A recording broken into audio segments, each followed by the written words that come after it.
My wife looks over. She goes, "Are you really getting up right now?" And I go, "Yes, I'm getting up right now. Don't talk to me about it, all right?" You're a soldier. You're a soldier. You're a soldier, Double J. You are. Fuck. On one note, I actually didn't go to sleep till about 5 in the morning. Hey, I think we all stayed up super late last night.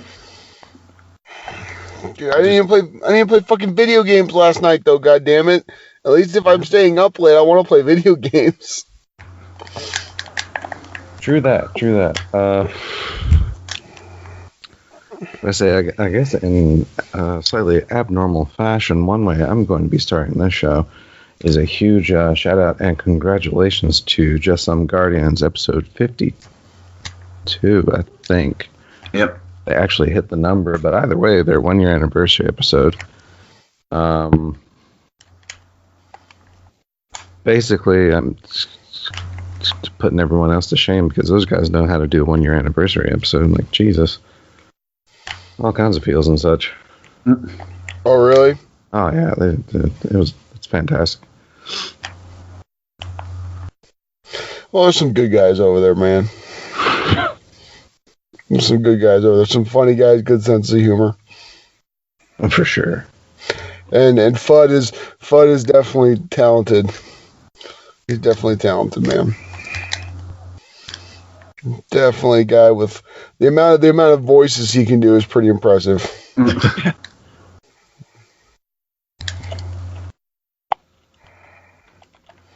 So how's other than the baby being very uncooperative, how's your week been, guys? Oh man. I mean, for us it's been shitting rain for like 3 days, and I mean a lot of rain. Like we had more like kind of mudslidey shit happen, and although I was a little more prepared this time, but it just, the problem is that our infrastructure here in California can't handle massive amounts of rain, man. It's like there was a down south, like southwest of us, there was like a section of freeway that was not freeway, but a street that was under like 6 feet of water. Oh, Jesus. Like it was ridiculous. Like it couldn't handle it. It makes me scared for if we get some really bad weather. But you know, it was other than that, I mean, it's been, dude, trying to find fucking time to play has been really tough. I mean, we've got on for a couple hours for a couple nights, but nothing like we used to for some reason. For right now, this week for some reason has been a little anomaly. We've also been doing a ton of like Christmas shopping and doing all that kind of shit and going to Target and spending way more money than we should because we freaking go in for, you know, we're going to spend around $50 and walk out. I spent $250. Mm-hmm. Oh my God. No, I mean, it's been this week has been trying, because this is like the third night out of this week where Scarlett has been up till like 2 in the morning, and we freaking, it is a butt kicker, man. It is a butt kicker. But other than that, what you been up to, Des? I've been working. That's about it. That's exciting, I know. Hey, man. I would, you know what? I honestly, because the problem is when it rains where I work, I don't fucking go into work. You know what I mean? Because there's no one there at the golf course, so I got nothing to do, so I go crazy. Yeah. So for like 2 days, I was going nuts. But yeah, man, shit, sometimes I wish I was working no matter what, rain or shine, but it's especially because then afterwards, like, the course gets all sloppy and I've got to go do a bunch of shit and, no fun. I was going to say, yeah, you do work technically outside, so yeah, kind of. Really tough, right? Yeah, it is, because it's like, man, my course does not drain well. My course has a county drain, like a big it's like a big fucking creek, but it runs right through the middle of my course, and it's technically a county property. But dude, when it rains, like the water level rises about 4 feet on this thing, so it's like a fucking river. And then all of a sudden, we get all the homeless people's like trash and shit starts washing through the course. Dude, we found a car seat, not an actual car seat for a baby, but a seat of a car just came floating down the river. We have about 4 shopping carts. I mean, it is just.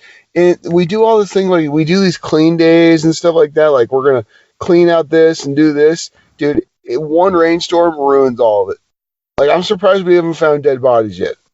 Like I'm waiting for it. I bet you I wouldn't be surprised if there was a dead body like in the muck of the of that creek.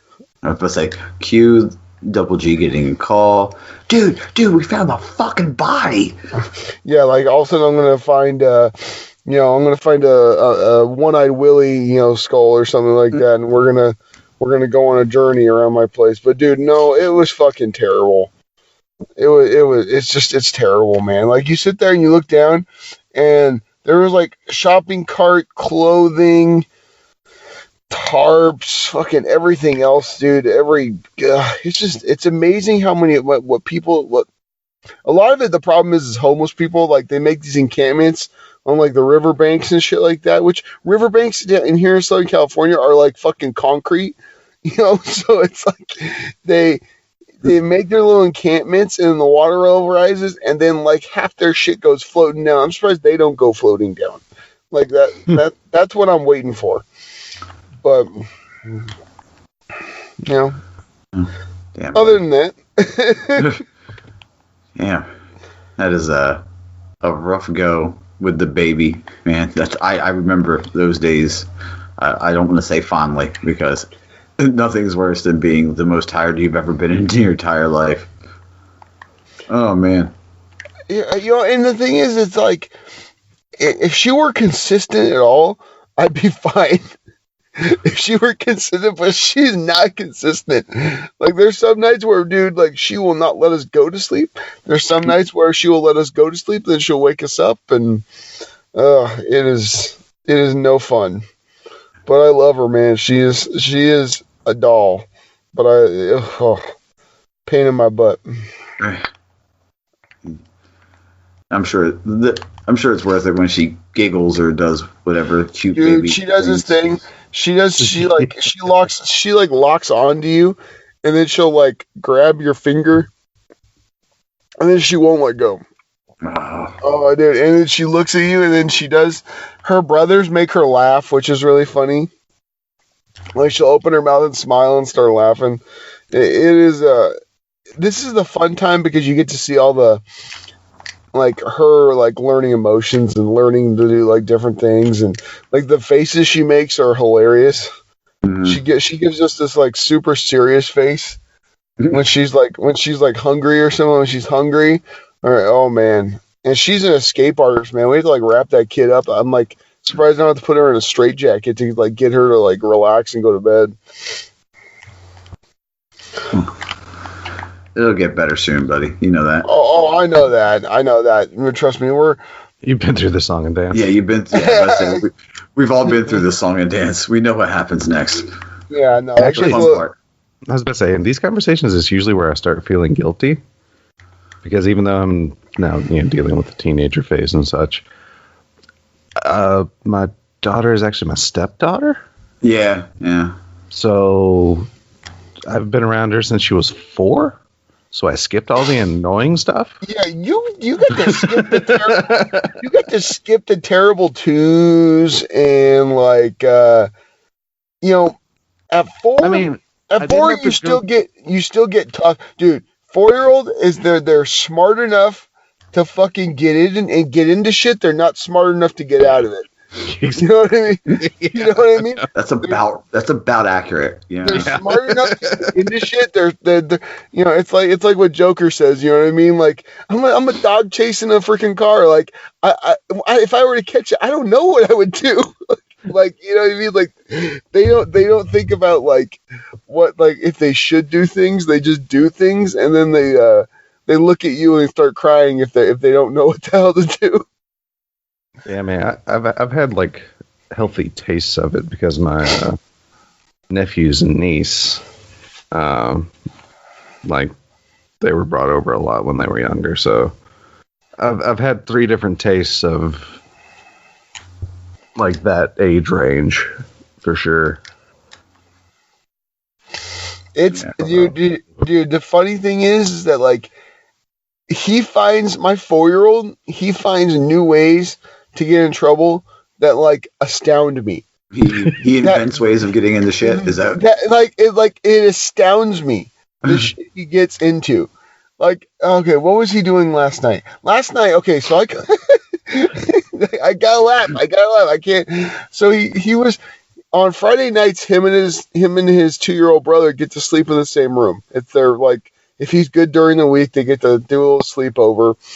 And so all of a sudden, I come into the room. We're about to say goodnight. It's about 8:30, 8:45, 9 o'clock, whatever, somewhere around that. And all of a sudden, I hear thud, thud, ow!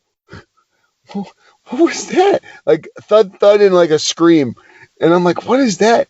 And so I creep up, as parents do. We creep up and we want to investigate what the hell's going on before we start yelling. So I look over the edge of our railing and I'm looking into their room.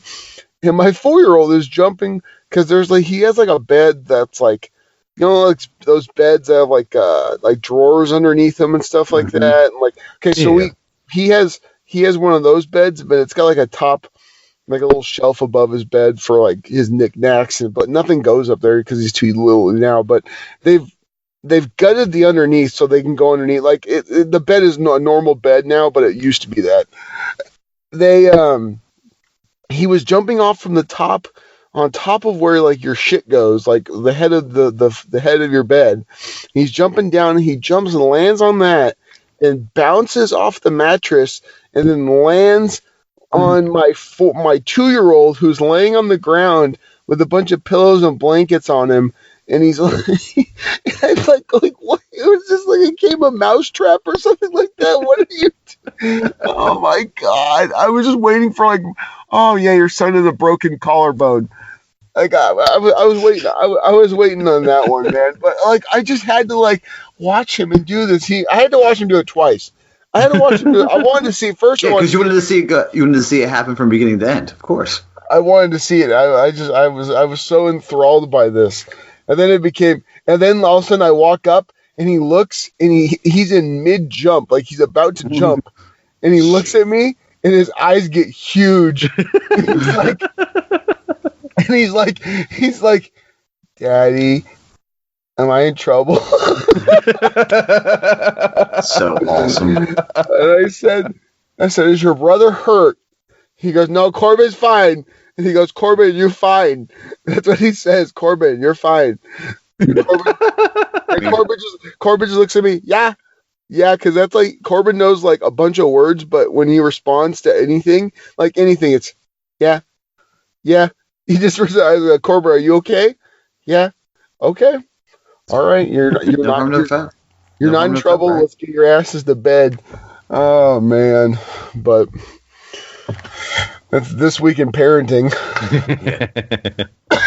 This week for me, other than working, I've been banging hammers at a forge. Put it that way. Dude, I'm also so jealous. Yeah, well, don't be. Also, a fun little thing because we don't have kids, but we have a Pete. We're laying in bed, and I hear what can only be described as what it must sound like for the Kool-Aid Man to come busting through your wall. Yeah. Oh no! And it is. It's late, and I hear it, so I shoot up. And in my head, I'm like, someone's breaking into my fucking house. So I happen to grab a weapon that I am legally registered and allowed to carry and possess, and I get it, take the safety off, cock it, rack it, get it ready to roll, and I open the door like a goddamn SWAT team member because I expect to see, I don't know, a monster in my living room or whatever. So we keep Pete on. We have a walled-in porch. That's where his kennel is because one, he's 100 pounds, and two, I'm not putting that in my house. Fuck that. And there's windows between the two, between our main house, the living room, and the porch. And I look over, and where the window was is now Pete. Just half of him. Oh my God! Teeter-tottering.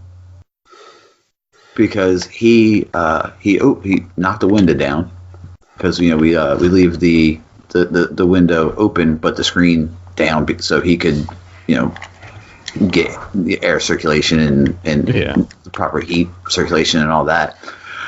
And I look over, he looks at me, and he's still teeter-tottering because he's stuck. Because he jumped up to get through, but didn't have enough propulsion to finish the jump. Like, I just picture this. I picture like a giant dog hanging like all the back legs out, and then just like front paws and then head hanging through this window. Close. It was his head, his front paws, and like a little bit of his chest because his belly got stuck. And you could hear him kicking against the wall. He's trying to push himself over, and he's like, fly, you fools! Yeah. He's like hanging by the freaking pull his hand off. But the look he gave me must have been the look your son gave you when you walked in and he was in the air. He just looked at me and was like, "I have misjudged everything in life." And I'm like, "Hey, bud," and he was just like, just still looking at me. I'm like, "You stuck?" So I went and grabbed him and pushed him through, and he just kind of looked at me and was like, I'll see myself out now." And he went right back into the porch where his kennel was, and I am losing my mind. And the missus comes out and she's like, "What the fuck is going on out here?" And I'm like, "You understand? Oh my God, you didn't see it. Pete was stuck." And she's like, "What do you mean he's stuck?" And I'm like, "He was stuck in the wall." And she's like, "In the wall?" I'm like, "In the window. Bad terminology, bad word usage. I'm sorry." And she's like, Why was he in the wall? Why was he in the window? I'm like, "He must have been lonely. He must have missed us. I don't know. He's the greatest dog ever." And she's like, "Come on, he's an asshole." And I'm like, "He is an asshole, but I love him." And then that whole day, he was like super, like he knew he did something wrong. How like dogs get low head, they just hang their head low. And he was like, "Am I okay? Am I in trouble? Do you have toys for me?" And I made sure. Well, obviously, I made sure he wasn't like injured or anything, because you could break a rib, or I didn't know what he was doing. He's 100 pounds. 100 pounds on your ribs can probably break one. So I checked him. He's fine. But this week with Pete. Yeah, nothing surprises me anymore. No, nothing surprises. When you've got that much desire to just do whatever the hell you want, and you're that big of a dog, and he's that smart, like, dude, that is. He can get into things my 4-year-old can't even get into. That's for sure. Being how tall that dog is, man. Yeah. I mean, if he pops on his hind legs and I have my arm out, like lateral with my shoulder, he can look me straight in my eye. That's so cool. Yeah. I forget. I want a dog that big, but I could never do something with long hair here in Southern California until you feel that power. It is so hot here that those poor animals would. I mean, I feel bad for my German Shepherd Shiba mix, because he's got really dense, thick fur. That's why I try to let him on our pool side so he can jump in the pool and cool off. Because I mean, when it's 110 degrees here in the summer, like, there's no escaping it, man. There's no escape. Like, I've got shade and stuff like that. So I don't know. There was a guy who I saw. It was the biggest Malamute I've ever seen, dude. This motherfucker's. He's rolling around on this golf course. He goes, yeah, he's a little guy. He weighs like 135 pounds or something. I was like, oh my God. I mean, dude, that's where I found out what that breed looks like in real life. And I'm just like, every time you talk about it, I think about this giant, like, animal just destroying your house. Sort of, kind of. just being like I imagine him being like Scooby Doo, like just walking around the house like we need to make like a cartoon like Buster and Pete, just make a freaking cartoon. Oh man, there we go. I could actually get behind that because it's some of the things that we get into. I've never seen a dog hate their tail so much. Like, he just hates his own tail. What, he like chases it or what? Oh yeah. Not chase. Like, he'll chase it, and then when he grabs it, he'll try to pull it off, and then he'll get mad because it hurts. He's like, God damn it, it hurts, but I hate this thing. Yeah. Exactly what he does. Oh man. So, yeah. What's it? So in Destiny this week, man, my life has been. We did Gambit. We did the Gambit bounty stuff. We obviously did. We started on the stuff for Black Armory. Started on that stuff, and barely started. Scott, everyone's trying to go for these forges. I don't even know what a forge looks like. So we're hopefully going to get into that tonight. Start trying to get grinding through that. But it's been one of those. It's been an interesting week. We got the PvP done. We got the Gambit done, but we still have a lot to do. Nice.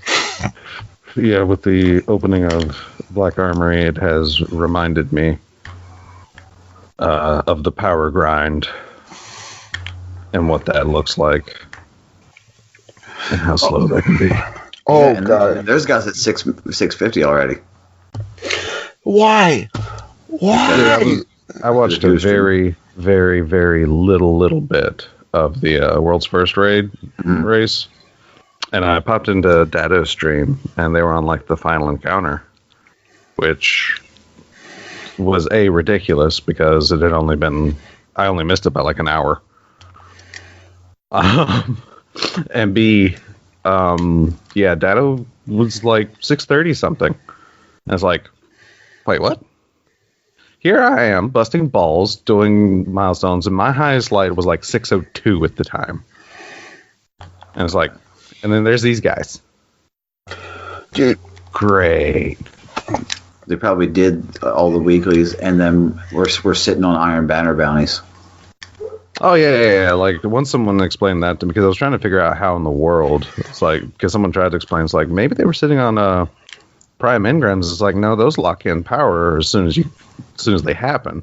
Mm-hmm. And someone's like, maybe the Iron Banner bounty is like, oh yeah, those probably don't lock in until after you redeem them, so that would be fair. So pop one, put it on, pop another, put it on, pop another, put it on. Well, actually, you don't even have to put them on. Oh yeah, just have them in your armor, in your inventory, right? Just have it, like you just have power, it. It's count wide. Yep.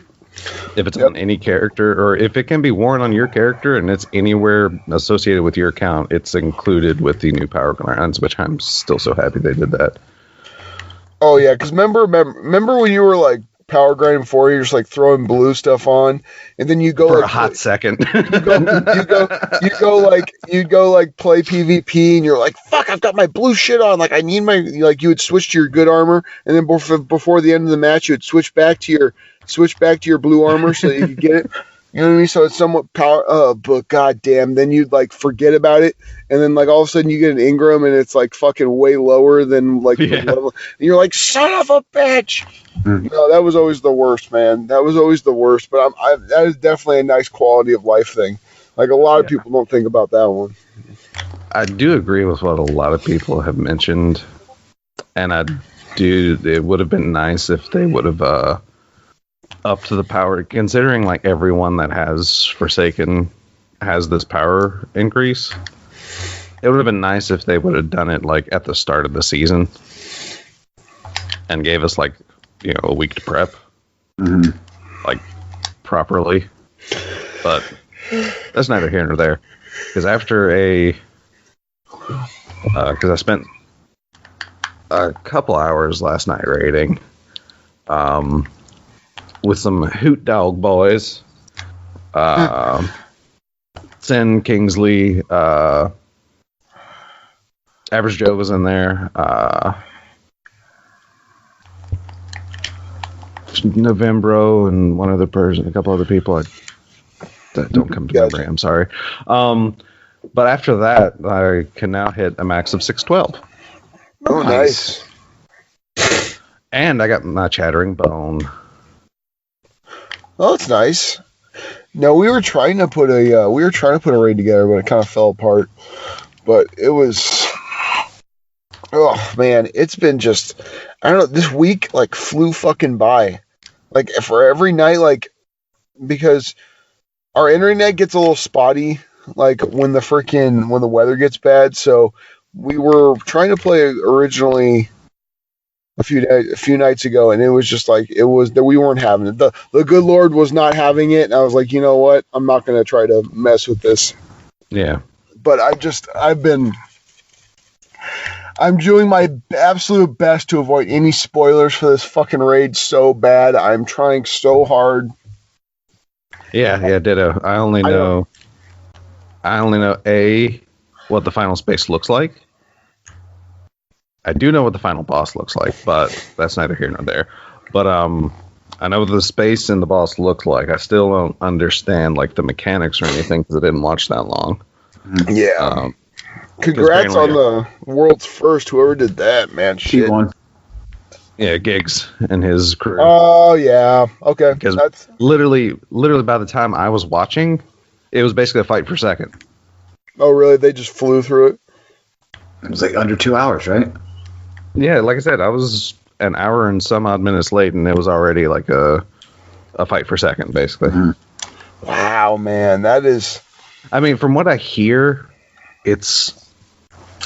from what I hear about this raid, just from what I like saw in chat, because like I said, I didn't watch it all, but it's got more encounters than a raid layer. Like it has like more actual encounters, but it's still about the length of a raid layer, basically. Okay. So what they did was they broke up some of the bigger fights and made them into smaller fights. I guess. Yeah, I mean that's what it sounds like, basically, because it sounds like a lot of the encounters are easy, except for the final guy. That final guy is going to be a pain, because there's some weird stuff going on there. But and I will say it's not a Siva raid. Not a Siva raid. No, it's not a Siva raid. I will say the only thing I will spoil on it is the fact that it's fallen. Yeah, I knew that it was fallen. I knew that. Yeah, it's a straight. We finally have a pure fallen raid, basically now. Really? Okay, so yeah. Just pure fallen. Yeah. Okay. As far as I can tell, I can live with that. Yeah, as far as I can tell, it's regular fallen. Yeah, from what I've seen, it looks like if I was to raid, that would be the one I would do. Yeah, I mean, because it's like I was talking. Yeah, because actually, how I got into my raid last night, I was doing. What was it? I was doing something. Either way, I was just grinding out milestones, because I needed to do milestones, and Burning ended up inviting me into a party, and we got Chris in there from St. 14 Discord. Yeah. God, it's so rare that I run with those guys. It was always such a good time. Oh God! I was just gonna say that I my sentiments exactly, man. We've ran with them a couple times, like a couple people from there, and every time we run with them, dude, it's always a blast. There's some good guys over there at St. 14. Yeah, some really good guys. And from there, that's when like Kingsley popped in, and he's like, "Well, in about an hour, I got a raid, and we need one." It's like, "I'll do it." You're like, I'll do it. I'll do it. I need that power grind, man. I'll do it. So, what is the raid dropping as far as like light level? Like, what does it go up to? Oh, Last Wish. I've gotten up to. I think one of my higher drops is like 612. Oh wow! So they actually just increased the power level. That's a good idea. Yeah, it's still dropping. Like basically, the raid is still like one of the higher end drops. It's a minimum of like +5 on its drops still, and it does go above 600. So Oh, that's great then. Keeps So, keeps that raid relevant and exactly, and keeps it. It's like it gets a little easier, like as you're able to climb and like put on stuff. It starts making the raid just a little easier to do certain things, but because of how mechanic heavy it is, it keeps it. You still got to work for it, so that's good. That's really good. Yeah, and I love this Chattering Bone, man. It's Outlaw Rampage with ricochet rounds. Chattering Bone is what, the pulse rifle? Yeah. How many? What, three shot burst? Yeah. 3-shot burst, 33 magazine. So, but I keep hearing people talk about it, man. I wanna get it. It's actually very stable. Like it quickly became, because as soon as I got it to drop, I started using it on Morgoth, and it quickly became like my favorite thing. So happy to run with a raid group that was using Whisper on Morgoth. Like we were getting no Rat King. we were getting 2 Morgoth, and everyone's like, "All right, guys, get your Whispers out." I was like, "Oh, thank you, thank you! I finally get to do this." Oh, I gotta. And even somebody actually, we're like kind of messed up because they were using Lunafactions, and we still actually killed them easily in one phase. So gotcha. No, I could see that, especially with being a little bit higher power. No, we've been doing the Whisper thing, getting all the chests, and we jumped around. And, dude, that is so fun. Like that kind of stuff, like jumping around, getting those chests. Like I didn't realize how expansive that area is. Oh, for sure. Whisper, I know this is like old and stuff like that, but just jumping around that, dude, is so fun. And finding little spots, like jumping in that green room where you're jumping on the little like thing where the tufts of grass are. Man, screw that green room. Oh my God. That is nerve-wracking, dude. Dude, it's awful until you learn it. When you get, I'm sure, and that's what it was. It took me a few tries, and at the very end, I was like, whoop, whoop, just jumped right along. We got that, and because Erin, she's completionist. She wants to get everything, but it was fun, man. It was fun just to kind of tool around a little bit, and then this whole armory thing, like being able to grind, like I see, like, this is exactly the kind of stuff that we need, that I've been preaching. I mean, I'm sure we've all said this. We want, we want stuff to last longer. Well, these forges sound like these are going to be fucking grinds. Like, you're trying to get, I mean, and to think about the power level was five points higher, and they had to like hotfix, patch it. Yeah, they were able to hotfix it server side 5 lower. Which is pretty impressive. I'm not gonna lie, that's pretty impressive that they just automatically were like, boop boop, okay, we're just gonna knock that out. Yeah, because I don't think if this is D1, I don't think that happens. They were like, "We're sorry, we thought you wanted something to grind for. Like, I apologize." I mean, well, here's the thing, that we don't know how to handle content like this, right? Because this technically isn't a DLC. Nope. But we had in our mind something very like normal Destiny DLC is what we had in mind, because that's what they've done before. But we've never had like DLC chunks in DLC. I mean, the closest thing we've come to this type of content was I forget what they called it now. Was it Age of Triumph? I think it was the Age of Triumph whenever they redid the raids in Rise of Iron. Age of Triumph. Yeah. That's the closest we've actually had to this type of content, and what they're literally doing, it looks like, if this is any indication of what's going forward, is they're not adding normal content to the game. They're adding end game content to the game, which is fair. Now, which there's been a lot of opinions on how people like it, how people don't like it, and it's pretty much just coming down to the fact. Again, it boils down to we couldn't predict like what this content was beforehand, and people had in their minds normal things, but this is just not normal. So I can see both sides of this of opinions for Black Armory. I can see guys like getting upset because like apparently there was people who weren't even able to damage, certain ads in the forge and stuff like that. I could get how that'd be frustrating because you're like, well, then how the fuck am I? Well, you know what? At the end of the day, you've got to grind. Like you've got to grind. This little update, this little. I don't know. It's not an expansion. It's just a content. It's an end game content drop. I think people, they don't realize that like what grinding is. Like this was there's a lot of casual fans who I could see maybe don't like it because there's a lot of stuff to do. There's a lot of work you got to put into it. Like I said, I've barely even touched it.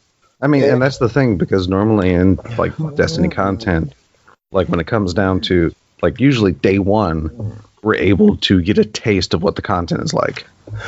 This kind of drop, you kind of can't. Like, yeah, I got a taste. I got freaking raped. Like I've heard times. I've heard that it comes at you hard and fast. It's like escalation protocol the first time you did it. Not even. I wouldn't even compare it with that. Really? To be honest, yeah. I would say it's because of the extraordinarily tight time that you have, and the fact that the only way to gain more time when you're doing it is to kill ads while you're underpowered. To kill the blue. Well, apparently killing the reds does add a very minimal amount of time. It's like a second. Yeah, it's a second. It's nothing compared to killing the charged. The charged for sure. Seconds, yeah. But yeah, when you're underpowered, I mean, it's absolutely brutal. But at the same time, I mean, Bungie's warning on this because there was an interview that's like, yeah, if you're going in like fresh, it's going to be hard. And yes, it is, not because you're actually getting murdered, but you are getting murdered a lot. Often. Yeah. Often. I am just thankful for Loaded Question in my early attempts, because that thing, a reservoir burst, can kill most small blue boys. Solid. Like Scions, dead. Second wave, the Legionnaires, mostly dead. Hurt really bad. Yeah, they got a sliver. You can pretty much melee them after that. Any of the big boys? No, you're screwed. I haven't even seen boss yet, so. There are a few interesting strategies I've seen in my time with it. I did it with blueberries. No, that should be a note that I make. I finished the forge with the blueberries. How is the matchmaking working? Well, I mean, it's working. Yeah, it's working. I know. I just don't know how long queue times were. Nah, there was any seconds. Really, not right now. Yeah, that's solid. Yeah, I mean, and there's usually one or two people when I jump in. Yeah. I jump in. There's one, and then it's like, okay, 5 seconds later, the third jumps in, and then I go right to party chat because, hey guys, if you're not in a team, you can always go to a chat that lets you talk to people. Hey guys, I'll say that again. Please do it. I do it every time, and people just kind of look at me weird, which makes me go, you don't know this existed? But the LMG is really cool because they're the sight, the scope gives you the ability to look around the area, and there are like sigils and writings on the wall that you can only see through the scope. Oh, is that what people keep taking pictures of? And they're like, they're like, oh, new puzzle, and it's showing like little like writing on the wall and shit like that. And okay. I was kind of surprised that. Did you pick up the exotic quest box? No. What was that? It didn't drop for me. No, it's not a drop. Like on the first, okay, in the first forge, before you drop down into, onto the platform of the like forge area, if you're facing the forge, like to the left and like down, there's like a cliff that you can jump down to. And in that cliff is a loot box or like a Black Armory, thing that you can open. And that gives you the exotic quest. I'm gonna have to go down there. It's like if you fell down the cliff between the two. Is that what you're talking basically, if you just, as you're entering the area, if you basically just go straight and like over like the boxes and junk, and like I said, just straight down, there's like a ledge that you can fall onto. So it's an exotic quest? Yeah, it is. I know so about you think it's last word? No, last word is the one coming. Okay. This box, I assume, is Izanagi. Okay. Because it's a box with a bunch of symbols, with 4 different symbols. It has like 3 symbols and then a Black Armory. The symbol. hand, the hook, and then butterfly. Yeah, the 3 houses. Yeah. So that's why I'm assuming it's Izanagi, because it's the 4 symbols, which I think correspond with the forges, and then the Niobe labs. Like, I don't know. Like, it was in the API at the start of Season 5, the box itself, and just getting the box and the description of the box, which is the exotic quest description.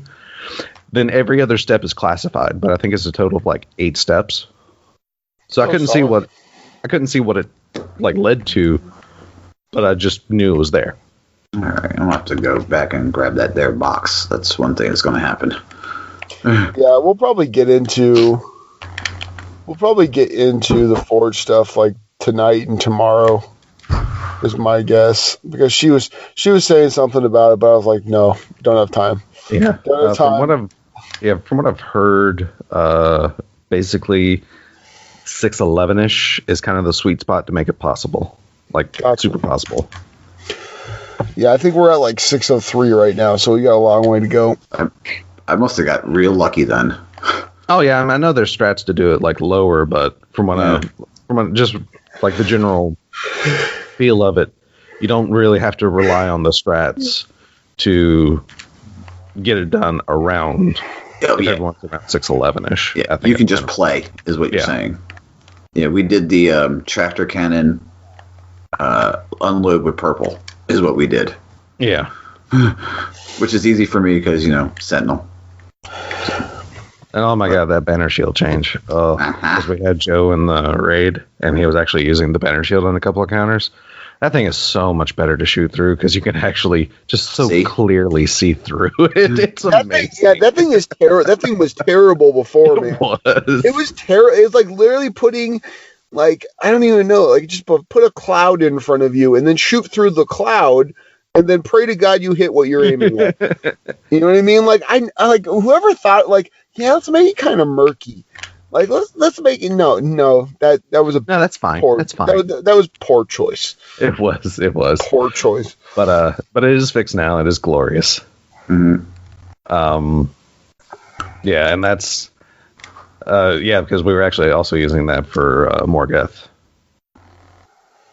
And oh my god, like I said, it's so nice because you get protection from the balls he spits out from like the giant shield in front of you, and then you shoot through it to do more damage. It is such a safe and glorious strat. What's the buff on it? How much extra damage do you do? I think it's the same as Melting Point. It's like 33%. 33%.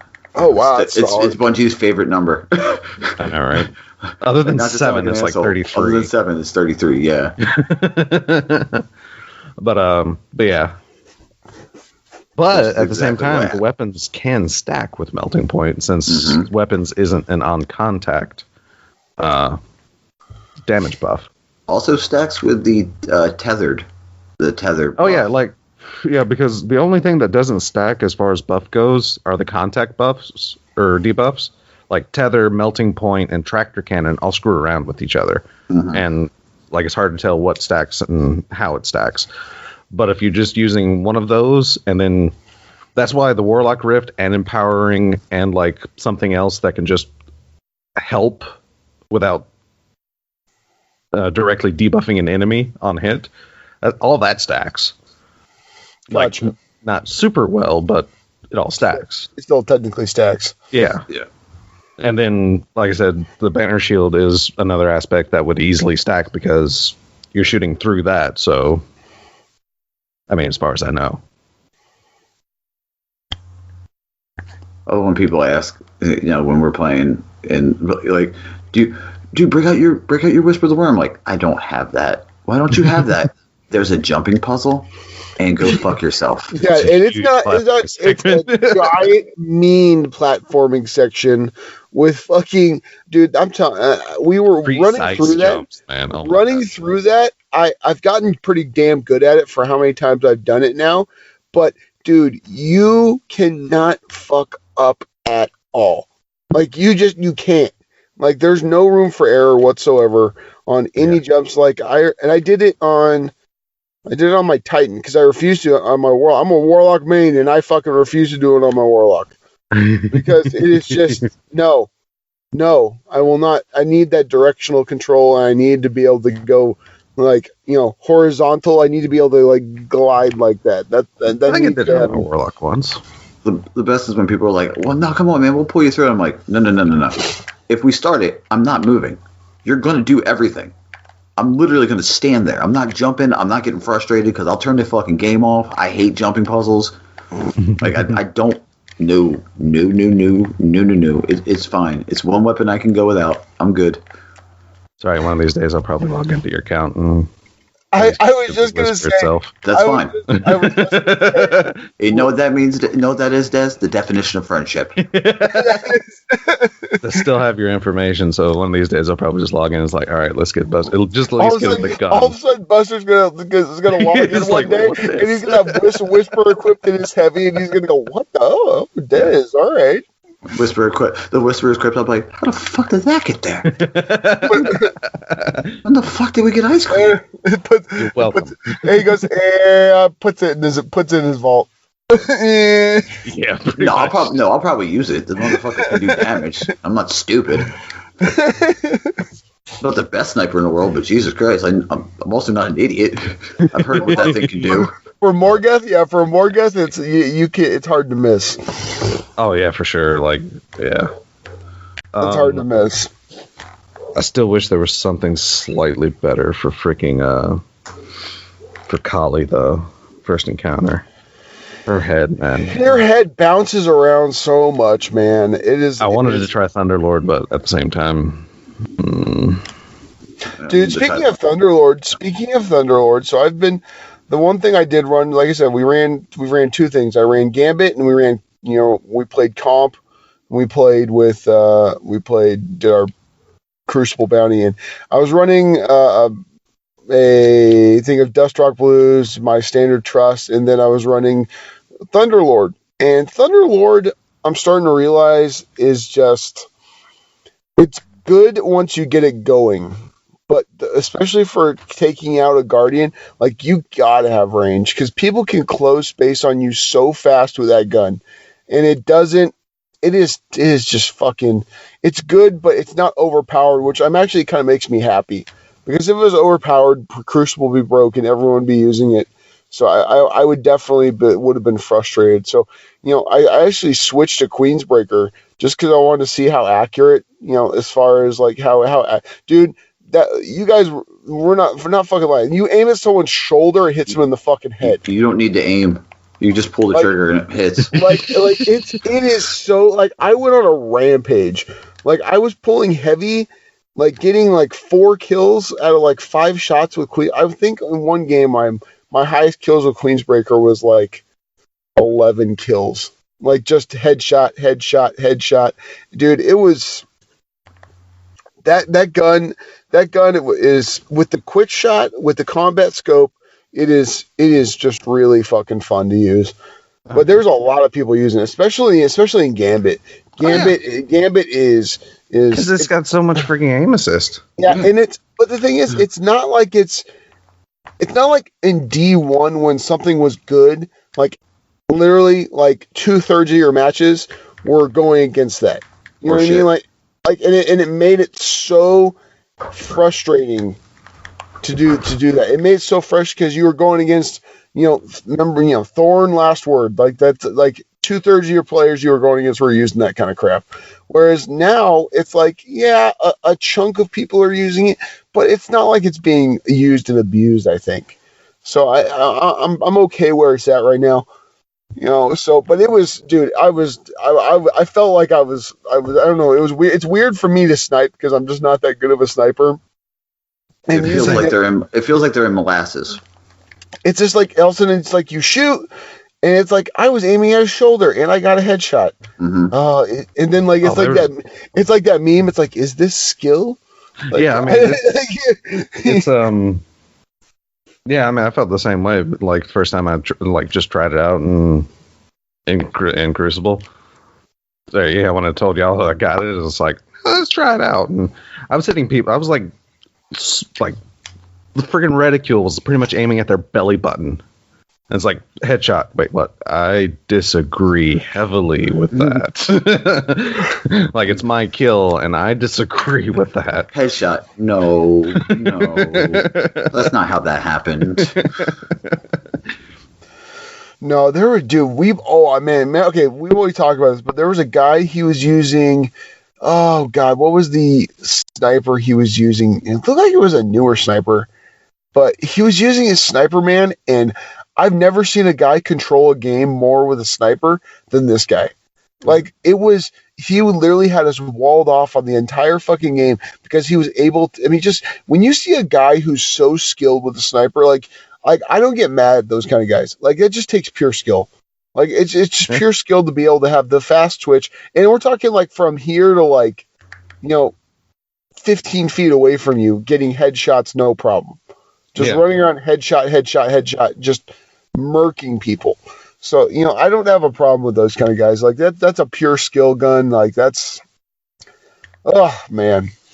That's much different than Queensbreaker, man. Queensbreaker is like, aim, like you like aim, like I deliberately want to, you just aim like dead right, like just completely right. You pull the trigger also, it's like kill.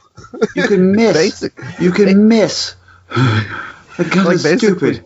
Yeah, basically Queensbreaker actually reminds me of like some COD snipers.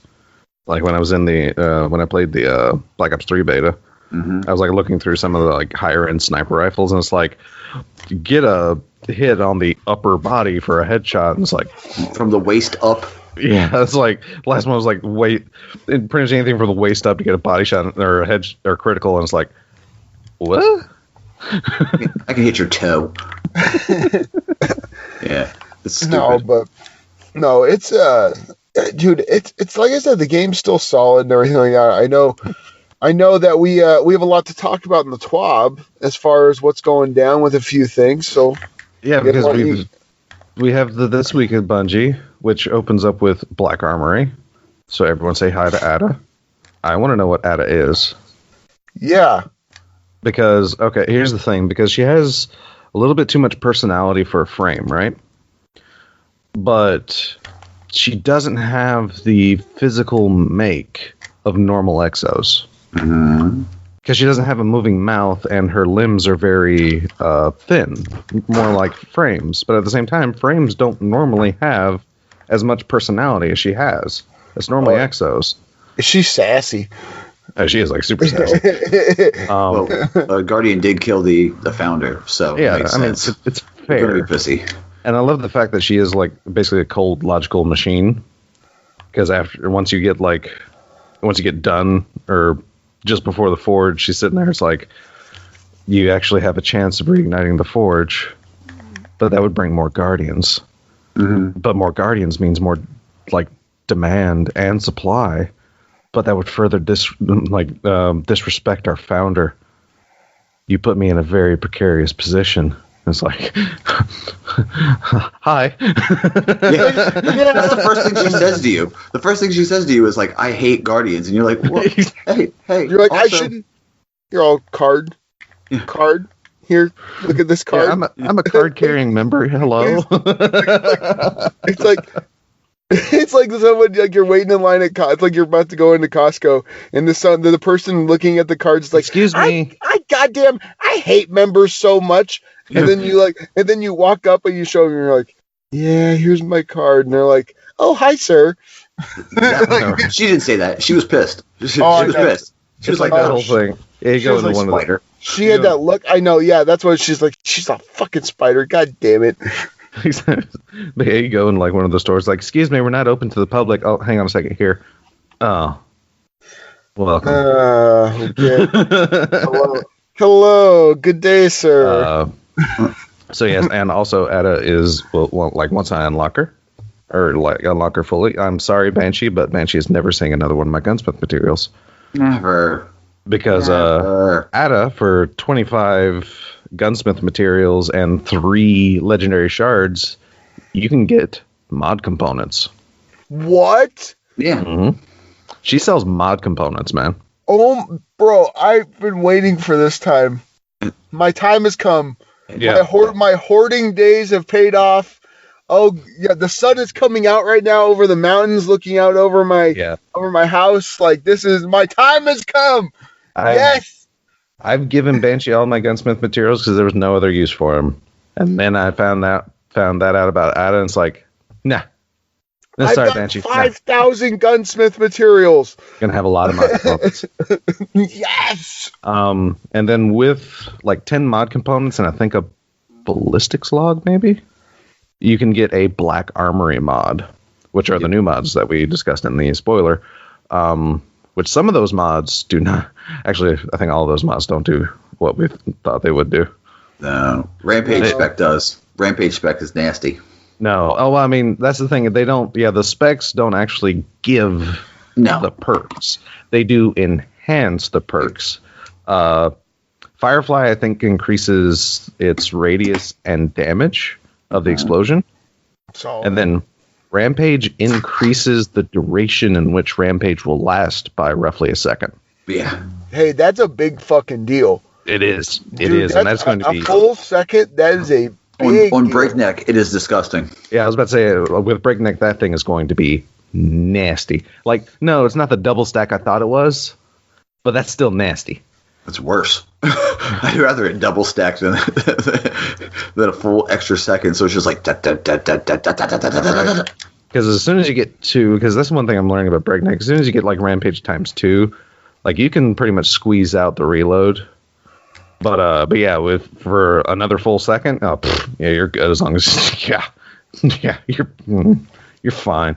Anyhow, so yeah, that's the loveliness of Ada, and that's not even counting her at least 2 powerful reward frames you could do, and a bunch of other crap. I mean, she's like a fully fleshed out vendor. I like that they made it like we had to just go down to the depths of the tower. Like, oh god, and that space is so freaking huge, man.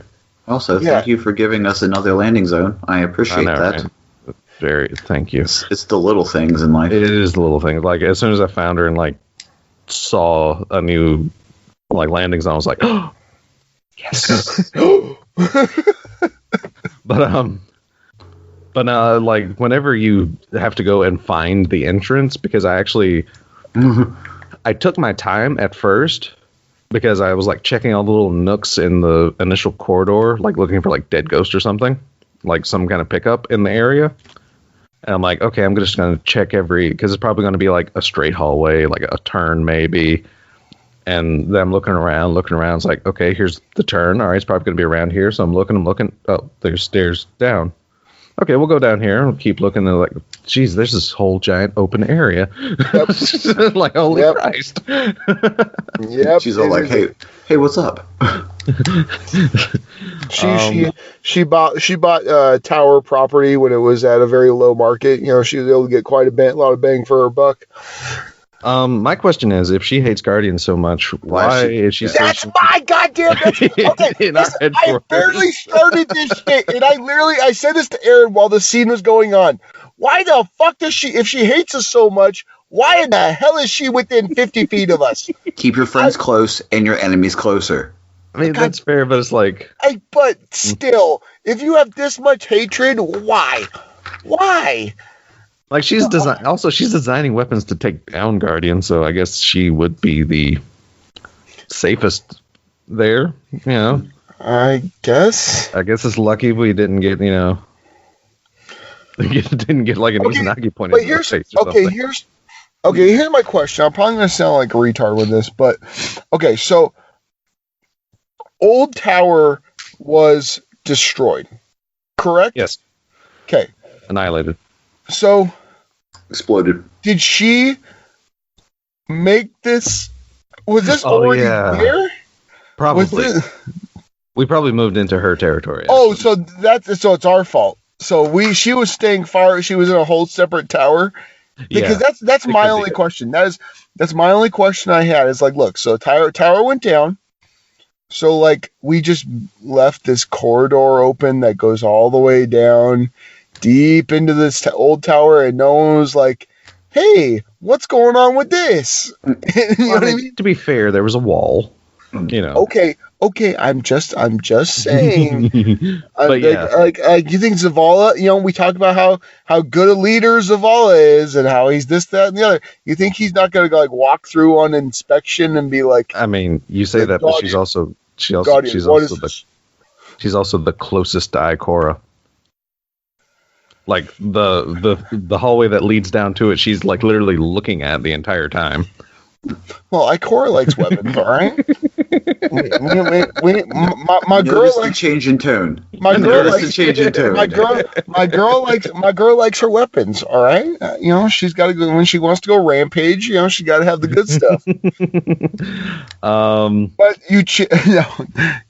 but I'm saying you think Zavala. You could totally see Zavala like going through like OSHA paperwork and stuff like that, making sure that like the tower is safe and everything like that, and then all of a sudden be like walking past that and not saying anything. Well, it's like, what is that, Guardian? Yeah. Whether we wanted to or not, we had a lost time incident, and I am up to my asshole in paper. if we have one more workman's comp claim, we do not get a Christmas bonus this year. And I see him walking around with the hard hat on, with full body armor, but the hard hat on. The safety vest, the orange safety vest. Safety first, Guardians. I know you're immortal, but still, it hurts. We need to get ours on that immediately. Oh my god. We need to share that. We need to share that with the world. The Shack Safety Committee, come on. Oh god. The Shack Safety Squad, Triple S, come on. Oh my god. Anywho, so yeah, Black Armory has launched. At the time of recording, Scourge of the Past is, well, it happened. It's open. It's in the past. People are beating it in less than 24 hours. So that's a thing. Also, there's another jacket that's apparently open until reset. It's not like a 24-hour limit this time around. It's the capability of getting this jacket is within, I believe I heard it was to, yes, 12/12. So yeah, it's oh wow, that's actually freaking, yeah, you haven't the day of reset to also get it, actually. Because 12/12 is a Wednesday. Of course, I mean, it's 9 a.m. Pacific on 12/12. But like I said, you have that entire reset day also to actually claim this jacket. What's the light level? What's the light? It ends at like 640, 650. Yeah. Yeah. Looks like I'm not getting a jacket. Yeah, the final encounter is like definitely around the 640. It's basically very close to the light cap. It's and of course a belt, because I like belts now. They like belts. I'm all right with them liking belts. All right. I know, right? Like it's a cool little. I always like the idea of the belt. But I'm a wrestling fan, so. Yeah, that's what I'm saying. A belt, yeah. If you don't want a championship belt, go fuck yourself. I know, right? But yeah, also in the TWAB are some Crucible changes that are going to be taking place. They are monitoring matchmaking in competitive. Basically trying to, because there's a lot of feedback about, glory ranks and then solo against fire teams, and a lot of discussion about that. And they are looking into things, but it's not going to be like super soon, I'm guessing. But some changes that is coming fairly soon-ish. I don't remember exactly when this will be going live. But they do have plans for power ammo in all aspects of, or in most aspects of the Crucible. In competitive, and it's basically power ammo spawning. In competitive, basically all the initials timers on these are going to stay the same. But for control, the respawn timer for heavy ammo, it was 45 seconds, is going to be 120 seconds. Oh. Same thing for Clash. And then survival, like the respawn timer was 45 seconds, and it's going to be 60 seconds in survival. So that's for control and Clash, that's going to be massive. Like, oh my god. For Showdown, the respawn timer was 30 seconds, and it's going to be 60 seconds. And then in Rumble, the respawn timer was 60 seconds, and it's going to be 120 seconds. Actually, are these changes that have already happened? Because they weren't in patch notes. Yeah. Because they always list these notes as if they're already, like the changes are already taking place, but they don't actually list. Because it could be the patch that's coming, I think, next week, or it could be the one in late January. Because they do mention later, like, they have another patch coming in late January that's going to be discussing a few things where I just noticed this, where we get more words from Bungie design lead John Sandwich. Wait. Joe Hamrick. Ham sandwich. Yep. Oh. Yeah, because this is a Cosmo TWAB, and okay. Cosmo has. I don't think he ever refers to Hamrick the same way twice. I would say he calls him like Ham Slamrick. Yeah. So this section of the TWAB is basically discussing a lot of like common things that are basically being discussed about Destiny.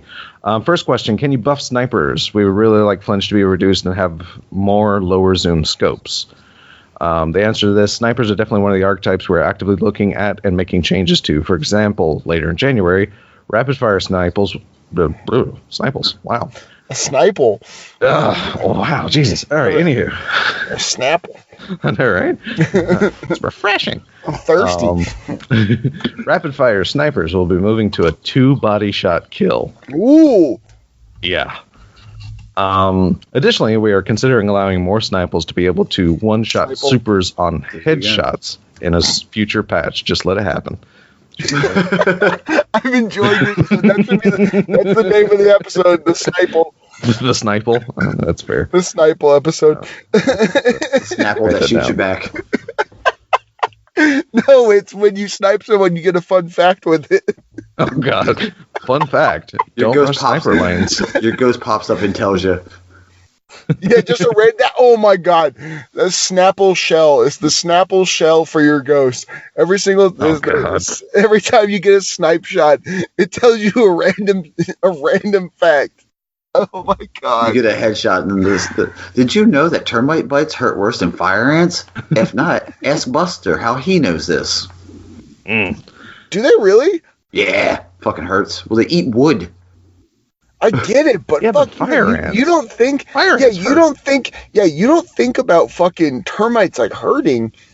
Like, do you think of them as just annoying as fucking like eating your house? Like ants are like those little sons of bitches. I remember, dude, I was like 8. I stepped on a red ant mound, and my like foot went a foot underground, and I pulled my leg out, and it looked like my entire skin was crawling.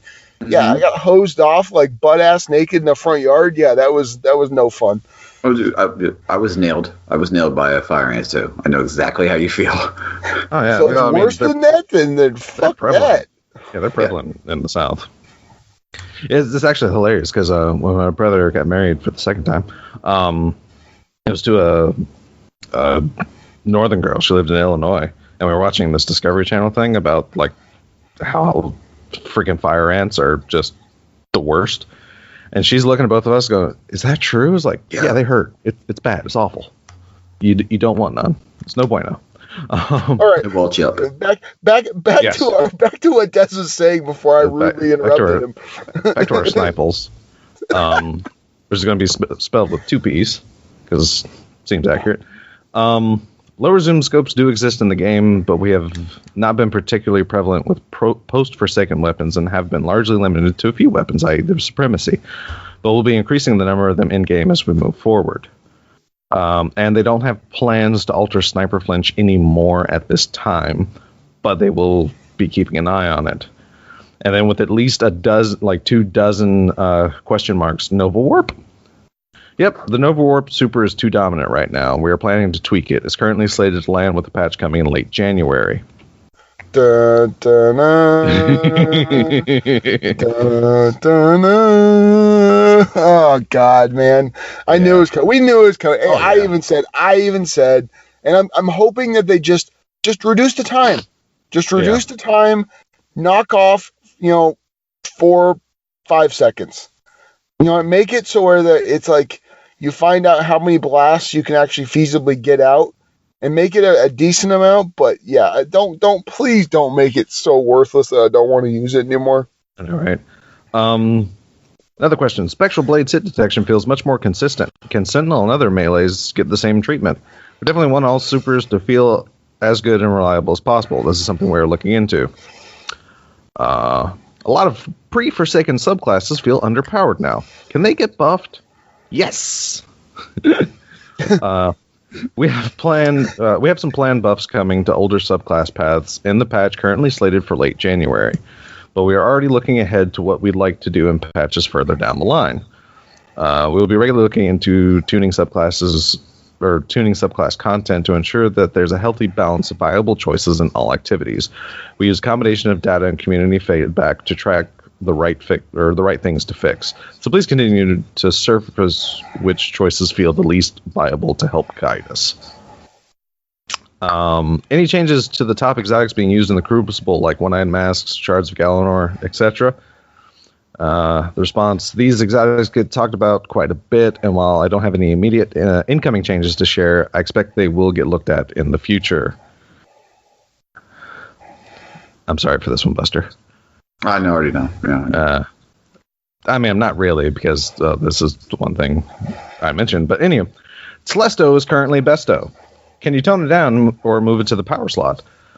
Late in January, you will find that Telesto's bolt to kill will now match its charge rate, where it was previously doing more damage than other fusion rifles of its type. That said, due to it being affected less by damage fall-off due to its explosive nature, it will still be more consistent than fusion rifles of the same charge rate. Worth noting, PvE damage will be increased to keep parity. So it's still going to be monstrous in PvE. But yeah, it's going to be a 6-bolt kill. Yeah, of course. Why not make it why not turn into a fucking legendary? Because it still has the pop rocks. Yeah, that would be the most powerful. Yeah, that's what they designed the Telesto to do. That would be so broken as a legendary. The loaded question does the same thing, though. No, it doesn't. It's a 3-bolt kill, buddy. For one shot. If you collect enough special in PvP. I mean, I wouldn't use it in PvP anyway, so it's fine. Yeah, because it's also a god-awful slow charge time. Oh, yeah. That is true.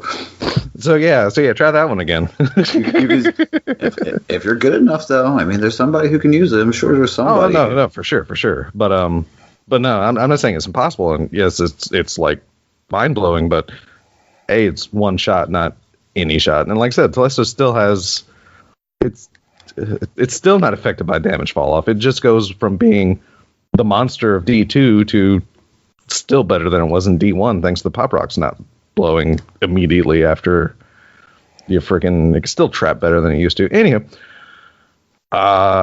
scout rifles still feel weak in both PvP and PvE. Can they come up? And it's another archetype that they're looking at. I'm just going to blaze through the rest of these because this might get long because I still have a few.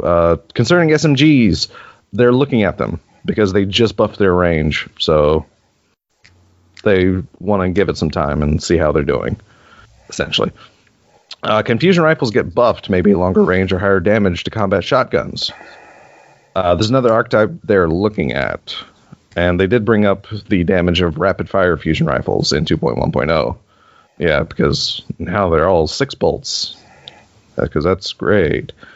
Any plans to adjust Wave Splitter? Basically, no. Dude, I want to get it so bad. Erin has it, and she used it once, and she's like, eh. And then she doesn't like it. It's just, I want it so bad, but whatever. Yeah, right now they actually want to look at global ammo economy for trace rifles, period, before they take a look at Wave Splitter, is basically what they're doing there. And Titan Skating is rampant on PC. Do you plan to remove it? They'd actually like to. But it's apparently some deep change. So they're having to take their time and really... Because they want to fix it, but they don't want to absolutely ruin Lift. Yeah, you don't want to... Yeah, I was just about to say, that's... Because with how fast, the PC guys can move around and stuff like that, you fuck up one little thing, you could break the fucking movement system and, the jumping... You could do some major damage. And again, he makes mention that there is a patch coming, currently slated for late January, where we expect you to see some changes coming to things like rapid fire snipers, Telesto, Nova Warp, and pre-Forsaken subclasses. And they have much more planned. Dum dum dum. And then the Dawning is coming back. I saw that. Actually. I saw that. I was like, oh, the Dawning's coming back. Well, apparently they're supposed to be bake cookies. Yeah, and they're going to change everything. Everything's going to be changing up in the tower again. And I like the snow. I like the stuff they did, and I'm hoping that because of how cool they made. I heard about the snowballs.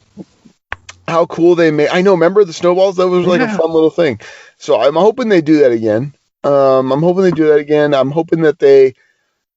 I like the Dawning. The Dawning is not. It's not Festival. I love Festival of the Lost. I love Halloween stuff, but I'm down for the Dawning. Man, I'm always excited for it. And we can get Avalanche. Yes. Which is a not quite as good Thunderlord. But the Dawning. Also, as mentioned by Bungie after they dropped this, the Avalanche is not going to be a max power reward because you're going to actually be earning multiple avalanches, and it's a little too soon to be giving a max power reward. Is their reasoning for it not being a max power reward, like the horror story was. So yeah, we're going to be baking. And when you basically have to gather ingredients, and then put them in Ava's oven,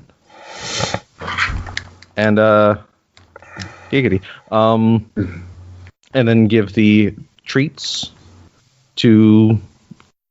Literally, there's a treat for every NPC in this game. They even have something for Xur. Gallery Doodles. Calling it now. No, that's for Zavala. Oh, is it? Yeah. Damn it.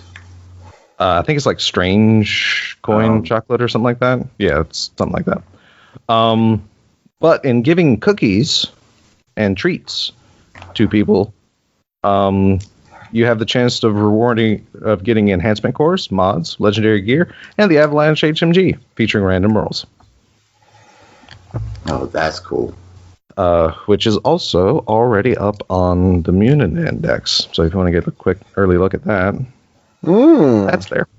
Because I also added a machine gun tab or sheet, which is sparse because there's only 2 MGs on it. I was just gonna say it's probably not very detailed right now, but yeah, because Black Armory stuff is still hidden, all of it. So starting next week, it'll probably get fleshed out. But right now, it's only Thunderlord and Avalanche, because Avalanche was actually one of the weapons revealed when Season 5 hit.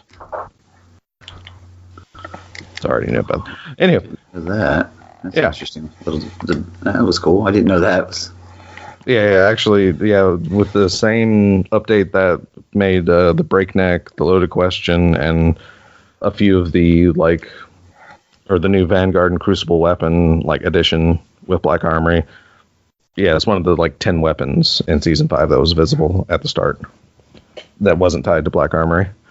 Also, new Sparrow, which looks pretty awesome. 2 new ships, right? Is that? I know. I definitely know there was more that I saw. Yeah. But this new Sparrow has some very special perks. Glimmer Boost. While boosting, the Sparrow spawns a Glimmer Present every few seconds until boost runs out. Glimmer Presents burst open after a moment so the players can acquire the Glimmer. Only active during the dawning. Then there's Glimmer Trick. When the player lands a trick with the Sparrow, 3 to 5 Glimmer Presents are spawned. Only active during the dawning. And Instant Summon.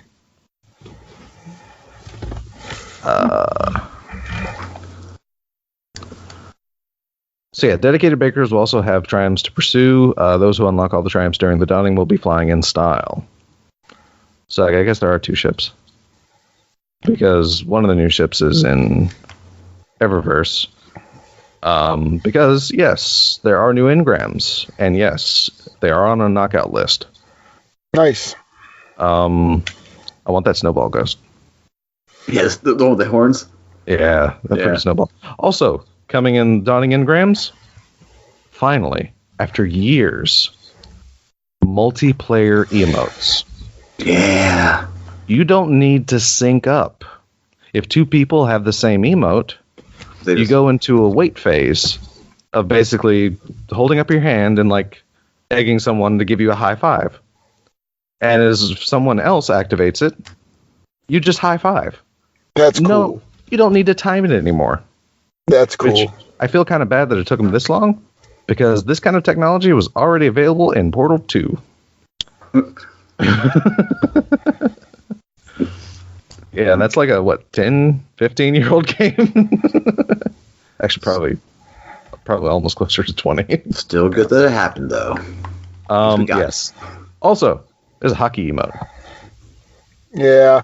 Well, shout out to Slapshot Scott for Bads. He's all fucking. That's all he's losing his reaction to that. This is his greatest week in the world. Yeah. he got a hockey emote, and a little shout out to him. He got a brand new Jeep. I just saw he posted. That thing is freaking gorgeous. Dude, it looks beautiful, man. Yeah. Nice little Jeep there. So congrats, Scott. You deserve it. You work hard, buddy. Good job. But that was he's having a good fucking week, man. I don't know what else, unless they have a Jeep emote or something. They're gonna start throwing in. I don't know what else he could get. Maybe a punk rock emo or something. He's going to be grinding, Dawning super hard. No, double engrams, so easy to do. Yeah. Anywho, and they do have one exotic emote that's going to be exclusive to a bundle available for direct purchase with silver. And sadly, it's the baking emote, but oh well. It's the what emote? The baking emote. You mix dough in a bowl. You put the dough balls into the oven, and you get excited as they bake, and then you pull them out and raise them triumphantly. Nice. It's a cool emote, but it's silver only.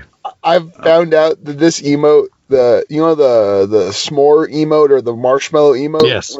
Okay, that works perfectly for Gambit. If you time it up, you wait about 3 seconds, and then you time it up.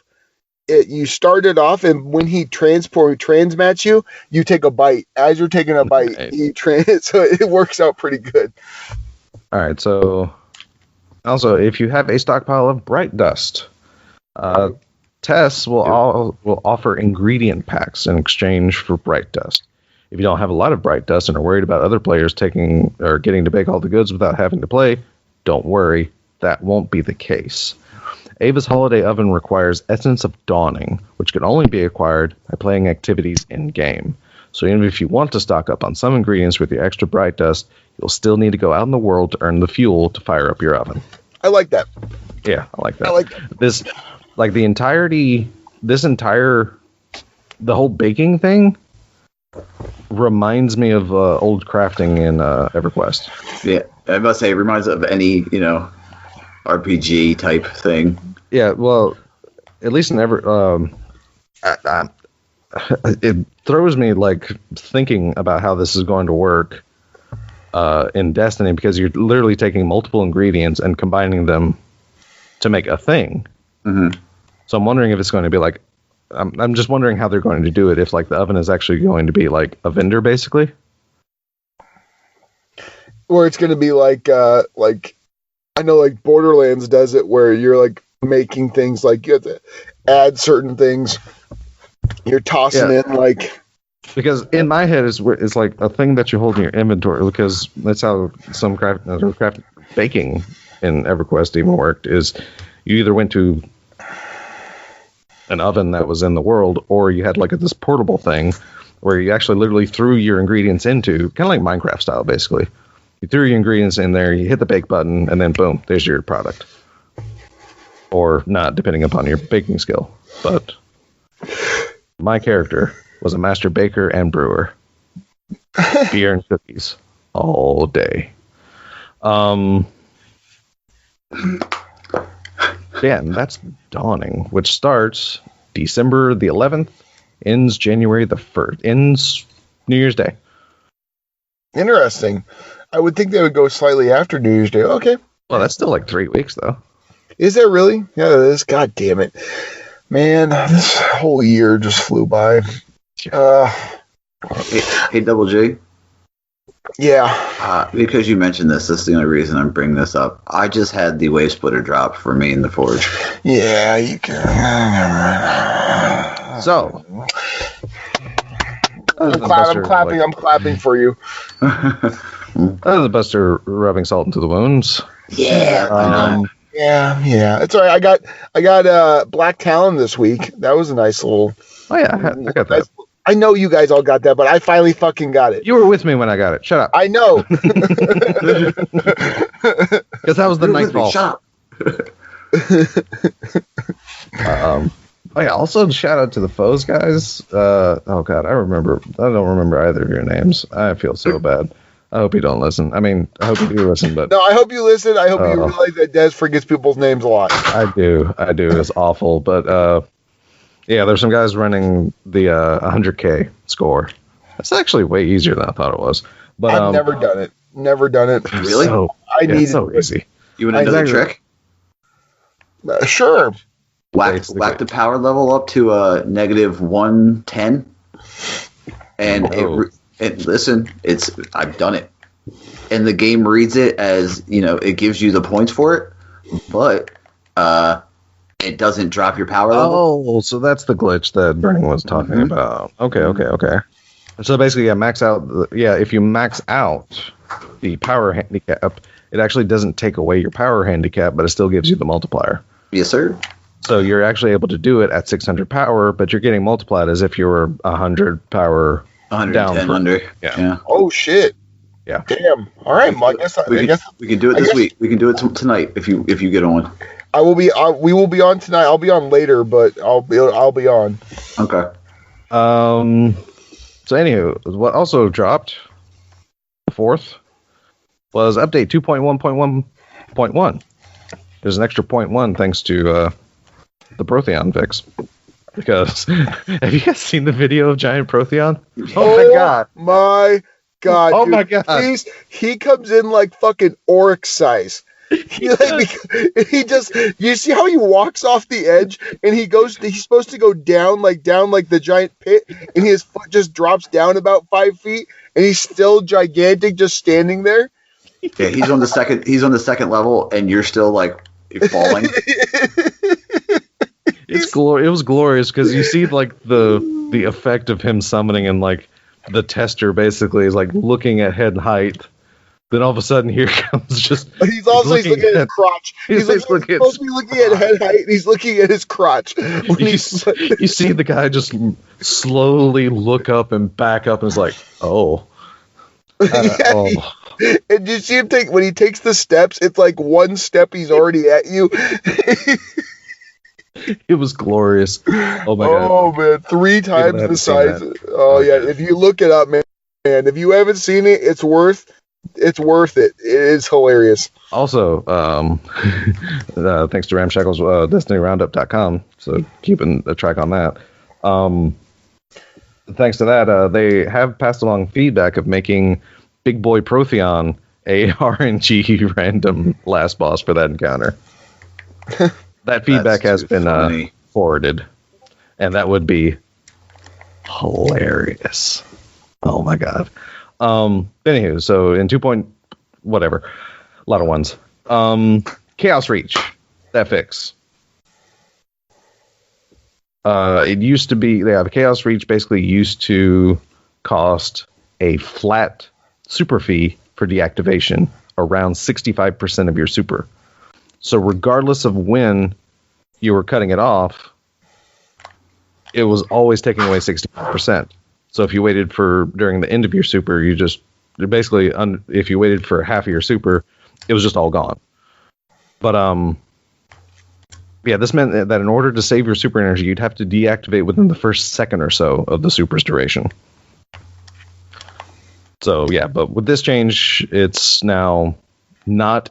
It works on a curve rather than a flat rate, so you can tweak with it now. They fixed an issue where the overshield granted upon respawning in Crucible would not negate damage right away. Interesting. I haven't run into that. Oh yeah, and they fixed the biotic enhancements buff also. Yep. Or the biotic enhancement things.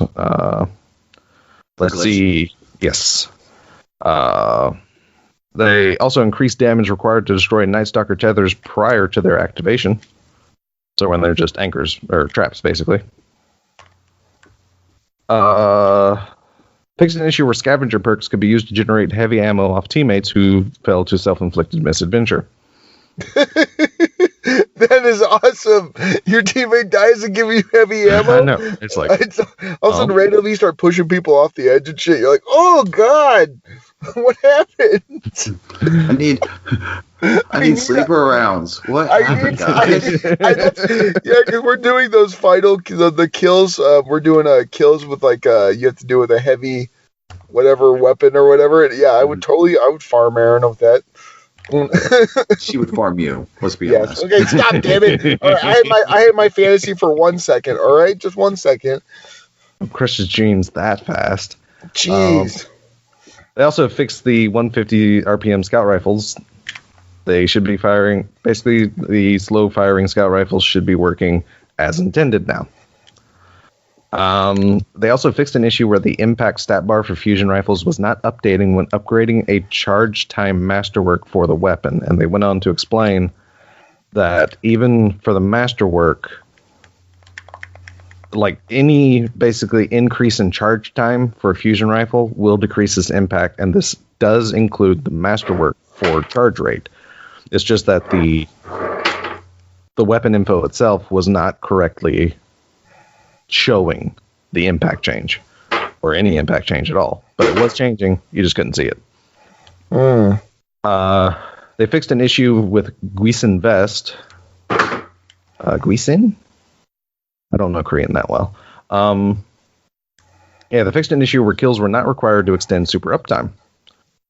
And they fixed an issue where super was not extended after 10 or more kills. Because, everyone can do that. Oh, yeah. Chromatic Fire, they fixed an issue where explosions were doing less damage than intended. Because this was part of a fix where people were actually exploding twice. So they reduced it to once, but they upped the damage. So now it's, even though it's once, it's a lot of damage. And they reduced the amount of ammo gained from machine gun scavenger perk, bring it in line with other power weapon scavenger perks. Oh, and they fixed the Black Armory weapon rolling 2 perks. And duplicate perks have been replaced in each weapon's talent grid.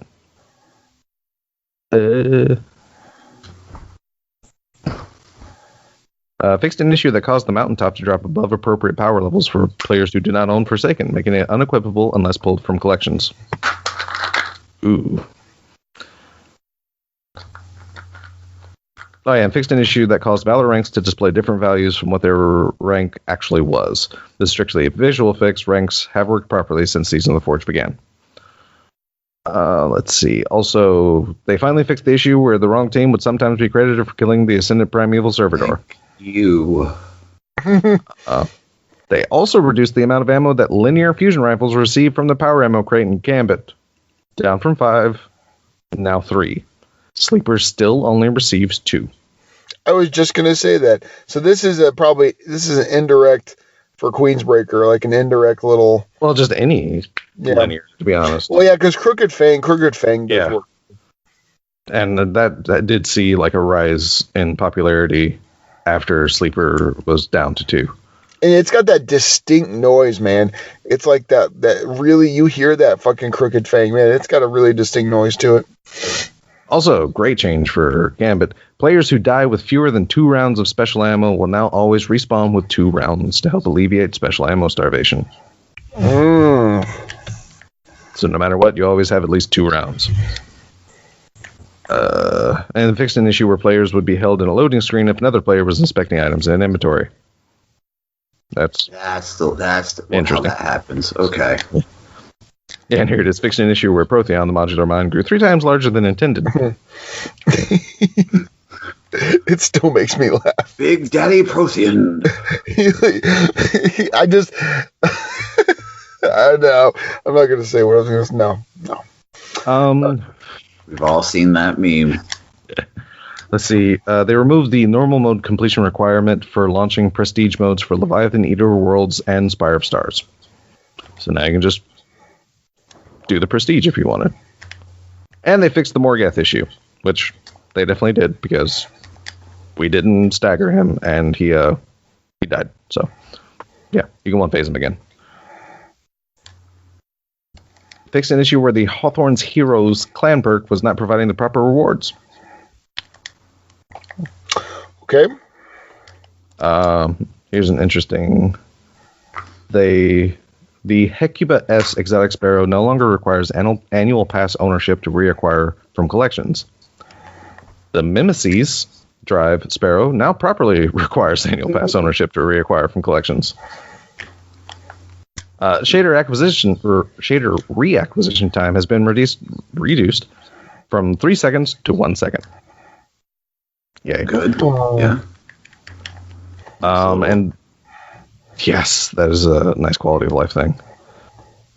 Prime engrams will now appear more frequently for players under 550 power and provide larger power benefits when decrypted. They're still working out Harbinger's Echo. You can now break eggs on multiple characters and still get the Harbinger Echo Sparrow. The only thing they have not fixed yet is people that have already destroyed all the eggs, mixed characters that still don't have it. Yeah, here it is. Update 2.1.3 is tentatively planned for December the 18th, which will fix that and give people the Harbinger's Echo that have already completed it across multiple characters. Also, a Seed of Light has been added to the drop table of the Blindwell Heroic. Oh, okay. All right. I like that. Also, for those of you that didn't do trials whenever D2 dropped, the Lest Ye Be Judged trophy/achievement can now be completed by visiting Xur. So he's important for a hot second. Okay. Fixed an issue where the Riddle Me This Triumph was not unlocking properly. The blah blah blah stuff, UI, rest of it fairly unimportant. And that's because other than that, I don't see any. Oh yeah, there are blind well matchmaking issues. They did something with the timers to help alleviate that, but it's not like a proper fix. They're still like working on it. But basically, going into the blind well, if you hook to the right, like the circle that literally leads directly into the blind well, if you hug the right wall, the outside wall, and slow walk, you can still matchmake. It works. I did it a few times.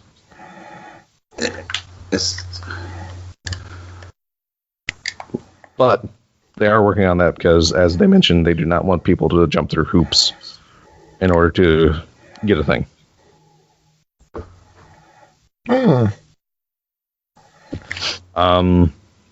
Yeah, the Mars Flashpoint, and they're investigating reports describing sometimes not receiving powerful gear from the Mars Flashpoint. I can't say because the Mars Flashpoint dropped me a Prometheus lens, so it was power exotic. So I couldn't tell if it was not power or not because, like I said, exotic drop, and that's always at least at your power. But it did drop a little higher, so no, it's always at least 1 point above your power, I believe. But yeah, and Harbinger Echo. Oh, wait. Oh, God. Harbinger's Echo. We are investigating ongoing reports regarding the Harbinger's Echo Exotic Sparrow not being awarded as expected to players who have earned it after the deployment of 2.1.1.1.1. So they're just... that Sparrow. And movies. No cat pictures, I can tell, though. No cat picture? I can't find it. That's for sure. But I don't click every single freaking link in the TWABs either, so. But yeah, TWAB. Hefty stuff. Yeah, a lot of useful information. Nothing too, definitely a good TWAB this week. Oh, yeah, and the only other thing was the fact that the day after Black Armory dropped, they dropped we talked about it. They dropped the power level the power levels of the forges by 5 across the board. Which was, like I said, I don't think it made that big of a difference. It becomes slightly more possible at 600. Yeah, that's what I mean. It's like it's that's what I've heard. I've heard it's not like it made it much easier. No. It just made it attainable.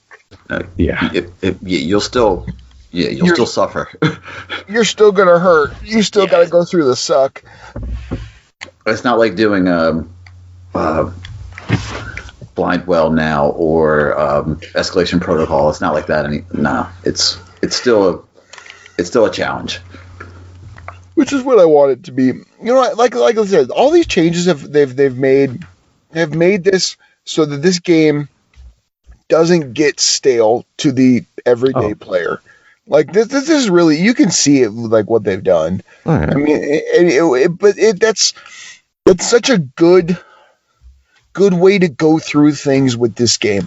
Like they tried as hard as they could to make this casual friendly, to make this to open the arms to people, and I think that was all well and good, and it was a good try. But guess what? When the game is in the best position it could possibly be in, I feel like the game is in a very good position right now. I've said this a million times. It's because they started to get back to taking time to do things. Stuff's a grind. You have to work for what you want. You have to go out and fight. They're not just going to give you a bunch of shit. Like they've truly gotten the game to a point where I feel like it rewards your level of commitment to the game. Mm-hmm. I think it's just really where it's at right now. Yeah, I'm not even mad about the whole prime engrams drop faster for under 550. That's great. That's a good. Yeah, exactly. It's a smart catch-up mechanic. Yeah. You still have to play the game. You still got to get a prime engram, but it's still gonna. And it's not saying it's gonna be anything like amazing. You still got to grind. Yeah. Mm-hmm. I'm all for the grind, man. I'm all for the grind as long as it's a grind. It's not just a grind for grinding. It's a grind for actual something good, attainable, like these weapons. Like, I love it. I love the fact that, okay, this is what it's done for me. I was thinking about this the other day. Having these weapons, you know, because I'm not like you guys. I haven't gotten breakneck. I haven't gotten any of the weapons yet. But what it does is, every single time I load into, like, my weekly activity of going to get my milestone done, I'm putting stuff in the bank towards that weapon or that thing. You know what I mean? Yeah, like, I'm making deposits. Exactly. Just a little deposit here and there, and eventually I'll get there. And that's building towards something. I am actually going. It gives meaning to me going in and playing some fucking Gambit, because unless it's a weekly thing or a daily thing, I'm probably not going to play that much Gambit right now. But when I do play Gambit, I know that it's at least meaningful, and I'm working towards that fusion rifle. So I think this is all. The only thing that's tough for me is just the amount of matches you have to complete for Gambit, because Gambit matches take so fucking long. Like, you guys, like, I'm clapping for you guys. You guys have my respect, because fucking 40 matches of Gambit. I mean, every match takes what, 20 minutes? Like, at least on average. Like, I was thinking about 20 minutes. So 40 times. I'm not a math fucking guy here, but son of a bitch, that's a lot of fucking time. You know what I mean? That's a lot of time, man. I've got mad respect for you guys. I don't. I just little by little. That's what I keep telling myself. Yeah. Baby steps, man. You have a whole season to do this. That's the other. Like I said, I have a whole season to do this, and when I get it at the end, I'm gonna feel rewarded. Yeah. I'm gonna feel like, you know what, I got something. Because guess what? Someone like yourself. This is a good dynamic here, because we've got guys like you two who, like, you're like, I want this shit. This is what I want. If I grind, I'm gonna get it. Like, that's what it is. And you've got a guy like myself who kind of dabbles in a bunch of different things at once. I don't just focus on one thing. And it's no matter what, I know I'm going to get it, but it's rewarding for you guys, because you put your work in, you got rewarded for your item, and it's rewarding for me, because at least I know that eventually I'm going to get this item. It's not something that, like, I need to grind out, like, immediately, otherwise I'm not going to, like, you know what I mean? Like, there's still a carrot at the end of the stick for me. Yeah, it won't be forever out of your grasp. It's not like, you know what I mean? Yeah, exactly. So, no, like I said, this is all, and all these changes sound good. I don't have a problem with any of these changes. Like, I know, like I said, even as a Warlock main, I know Nova Warp was broken. It lasts too long, and I know that because you playing comp and you run into half the supers of that. And the thing is, like, Mercules was talking about this a while ago, but he was saying, it's the only super that I actively fear. Like, I actively fear when I hear it. Like, the other supers, like, if I hear Hammer, or if I hear Stormcaller, Blades are nothing. You can't fear it because you're dead. Like, if you hear them, you're probably going to be dead, or you're not dead. That's just the way it is. Whereas Nova Warp, it lasts so long. Like, you have to just keep running. Like, that's my strategy. The minute I hear it, I just start running. I run away from the noise, and they'll probably catch up to you. Like, it is just a bear to get over. So I'm actually kind of glad, especially with Trials. Hopefully, when it comes back, it's not going to come back this season, right? It's not coming back this season. It's probably going to be next season. They have not, like. Well, it's obviously okay. Well, it's not going to be this season, but if it was, it would be rampant with just Nova, with Nova and Blades. You know what I mean? And that's it. So I'm happy that they're doing this now, before the true competitive shit gets going, I guess you could say. So I'm completely down with it. But let's see. What do you guys want to go on to? Because I've got a multitude of things we can talk about. Go ahead and just bring something up. Okay, let's do it. Okay. Let me go to it, because I have to post this, otherwise I'll forget about it.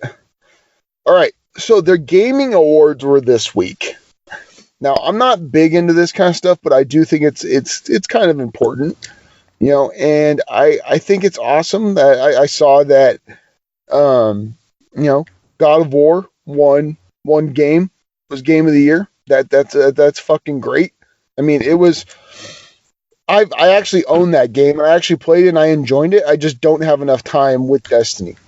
Because of Destiny, I don't have enough time to play that game, but everything I've played with that game has been fun as hell. Like, it's been fun as hell, and for me to actually get a game, that's saying something. Like that's really saying something for me. Especially, I found a list of winners. You want to go through some of them? Yeah, go ahead, go. Because one of them is hilarious. But anyway, we'll get to that one. Because they have a variety of categories, of course. But starting off, Game of the Year, winner was God of War. And it was up against Assassin's Creed Odyssey, Celeste, Spider-Man, Monster Hunter World, and Red Dead 2. Kind of surprised. Best ongoing game. Everyone saw this coming. Fortnite. Yeah. You got to give Fortnite credit where it's due. Yeah. I mean, and then it was up against some slingers, too. I mean, at least, D2, Overwatch, Rainbow Six Siege. Like, it was up against some things. And God of War also made away with Best Game Direction, which beat out Detroit Become Human, and I heard nothing but good things about that one. Best Narrative, Red Dead Redemption 2. Hey, got one. Best Art Direction, Return of Obra Dinn? What? It beat out God of War and Assassin's Creed Odyssey. I'm going to go on YouTube right now and look up Return of Obra Dinn. Obradin. Okay. 2 words. Best Score / Music, Red Dead Redemption 2? I don't know if I agree with that one. Okay, but my thing is with Red Dead, like, it was in early enough to get all these awards, because, I mean, how long has Red Dead been out? I mean, it's been out for what? A month and a half? 2 months? Maybe? I don't like the fact that they were able to kind of, I feel like if they would have gone, because God of War was all early this year, correct? Yeah, that was all early. So, I mean, I feel like they would have been better served if they would have gone and tried to, like... Oh my God, they almost... Jesus Christ, because, Best Audio Design, also Red Dead Redemption 2. Yeah, well. Up against, like, Forza and God of War, Spider-Man, and, like... Best Performance. I disagree with this. I think Christopher Judge as Kratos from God of War should have got this for sure. Or Brian Deckard from as Connor from Detroit. But the winner was Roger Clark as Arthur Morgan, Red Dead Redemption 2. Games for Impact. I don't know this category, but either way, the winner was Celeste. It's awesome. Best independent game was also Celeste. That's awesome because Celeste is an awesome game. Kind of sad it beat out Dead Cells, but oh well. Best mobile game, Florence. Yeah, whatever. What the hell is Florence? It's a mobile game. Yeah, exactly. It did beat out Fortnite, though. Dude, that's the only time. I think that's like I played Fortnite like one time, and that was on a mobile, and I literally played it, and I literally like threw my. Holy crap! I wanted to get rid of it. Yeah, best action game. Dead Cells actually did win that one, and it was up against D2, Far Cry 5, Mega Man 11, Black Ops 4. Holy crap! Nice. Best action adventure game, God of War. Best RPG, Monster Hunter World. Yep. I don't know. That's more action RPG, but whatever. What was it up against, though? Does it say what it was up against? Dragon Quest 11, Ni no Kuni 2, Octopath Traveler, and Pillars of Eternity 2 Deadfire by Obsidian Entertainment. Oh, okay. So actual RPG. Yeah, you're right. Yeah. I mean, sure, Monster Hunter World is great and all, but like I said, that's more action than RPG, but I mean, there are heavy crafting elements, sure, so I mean, whatever. Best fighting game. Dragon Ball Fighter Z. Not surprised about that one. I heard that's what, like, the third time a Dragon Ball game has won, like, fighting game of the year. I don't know. I heard someone say something about that, but no, everything I've seen off that game, it looks fantastic. Oh, it's great. Yeah. And it beat out Rainers like Blaze Blue, Cross Tag Battle, and Soul Calibur 6, Street Fighter 5. So, yeah. Best family game, Overcooked 2. Okay. It beat out Mario Tennis Aces, and I heard really good things about that one. I've heard nothing but good things about that, except for Super Mario Party. Holy crap. Nothing makes me want to throw a goddamn controller across the room than Mario Tennis. Dude, we're getting the Switch for the boys. I think I already said this, but we're getting the Switch for the boys for Christmas, and for the boys, like I said, and and what's it called? We're trying to find games for them. So yeah, I think we got Mario Kart, but then we're gonna do Mario Party, and I think we're gonna do the tennis one as well. There's one Double G. It's like Paper Buddies or something like that. It's a really interesting, fun game. It's a 2-player game, and it's like cooperative, so your boys could play together, and it's like cutting out shapes and stuff. So it's like that game. Yeah. It's like fine motor controls and stuff. It's really it's a really good because your boys are growing. You know what I mean? Yeah. So like cut out shapes of yourself and like fit different shapes. Gotcha. No, we're gonna do that, and then there was a game called like Arms or something like that. Oh yeah, Arms. Yeah, where you could like fight and like you can like fight them and stuff like that. They were demoing it at Target. They had that sitting out, so we let the boys just to see if they can kind of figure it out. And I think it's gonna be a fucking riot. I think it's gonna be a riot. Plus, there's gonna be some really. There's going to be some funny moments, me and the wife playing against each other in certain things because we get so competitive. Like, there's no mercy in my house. Like, I do not take things easy on my wife when it comes to playing things because, like, she kicks, like, she was like a really good basketball player, so she kicks my butt in horse. But then, like, we'll be doing, like, something golf related and I'll destroy her, and that's just the point of it. Like, she's like, I'm so waiting for my boys to get super competitive with this because, oh man, I'm anything in regards to like Wii stuff has always been hilarious for me. Like, I love like the Wii Sports and stuff.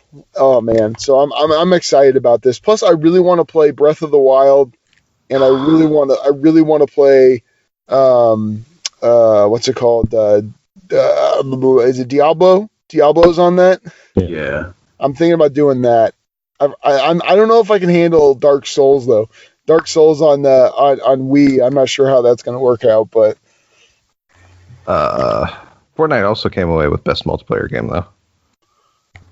Oh yeah, you would assume such. It is a. Dude, I like you said, I respect the game. I don't like the game, but I respect the game. Also, that's it. Super happy about this one. Best debut indie game is The Messenger. Okay. For those that haven't heard about this is like a retro style video game that is basically inspired by Ninja Gaiden. Okay. So it is like hard old school Ninja Gaiden. You play a ninja. Yeah. And like, but there's also like time travel mechanics. To where you go into the future to become like a future version of yourself ninja to solve different puzzles, and like you swip and swap between like the two eras as you're playing as well. Super cool game. You become a future ninja. Best esports game, Overwatch. Makes sense. Yeah, makes sense. Best esports player. I love this. This is amazing, and this is awesome because I at least recognize one other name in this, and that is Hajime Taniguchi, which is known as Tokido, who won Tekken 4 with Akuma, or not Tekken 4, Street Fighter 5. That's the panda, right? No. The panda. Okay. No. That was the thing I posted. That was the thing I posted in Discord. Oh, okay. Yeah, the fact that someone actually won with Panda is amazing. Because that's another one of those characters that are hard to deal with unless you know the game. So I recognize that name because, again, he won Evo for Street Fighter V Arcade with Akuma. And he like popped off great. He actually did the Akuma pose as he won. It's great. But the winner is Sonic Fox, who, as part of his acceptance speech of the award, he is a black gay furry. So everything a Republican hates. I've been actually following this kid since just before. He's only 20.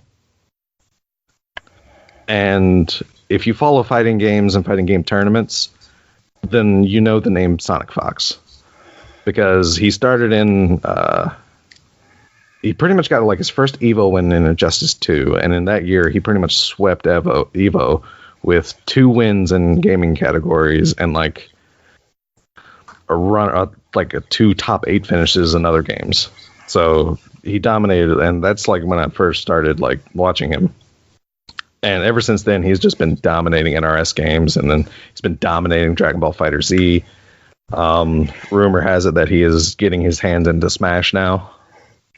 Dude, Smash is intense, man. With all the characters you got now, like Smash has always been intense.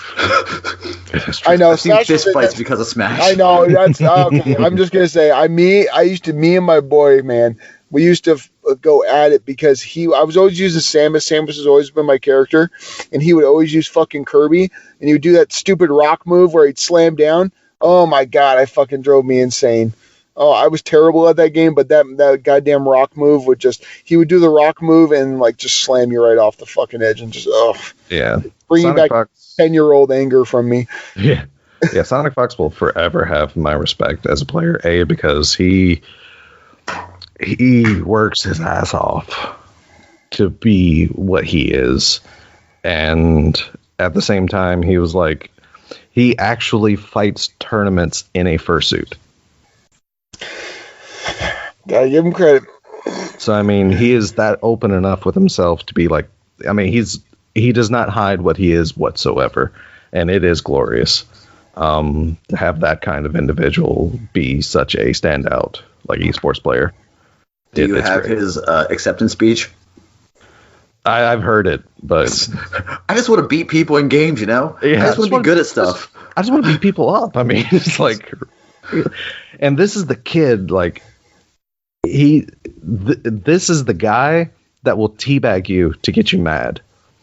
Because it's possibly one reason he won Injustice 2 in EVO years back, is he actually teabagged Pig of the Hut mid-match. Mid-match? During grand finals. Damn, troll. So he will do whatever to knock you off balance and get a win. Hey, man. He will use anything at his, in his means, and it is, like I said, he is that type of player. The Book of Five Rings? He will secure a win. And that's the thing, because there used to be, Pete, what the fuck are you doing?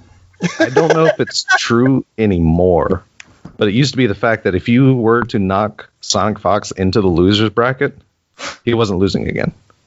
He would like come back and win the entire thing, because again, that's how he did Injustice 2.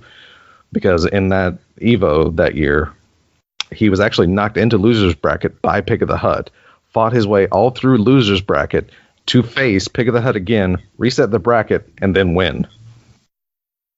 Oh, it's glorious. Like I said, hype moments. Best esports event, League of Legends. No surprise there.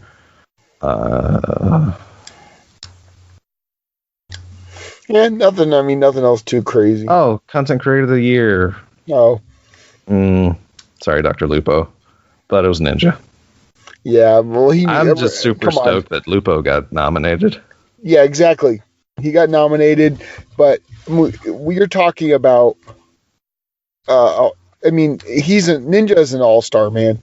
Like someone said it, like Ninja he's like the LeBron James of video games right now. Like he is, like everyone knows him, dude. Like old people know him. Like, yeah, I mean that. Yeah, it's just. I know a lot of people have an issue with him because he seems to be a young kid and just like getting popularity from being decent at Fortnite. But I mean, he also, from what I understand, at least had a fairly successful pro career. I don't know if he's still pro league and active in that, but I mean, good God. Again, my respect to him just for earning. I mean, it's definitely something he's earned. He's put the work in to get where he's at, is what I'm saying. Yeah, exactly. No, and there's no way you get.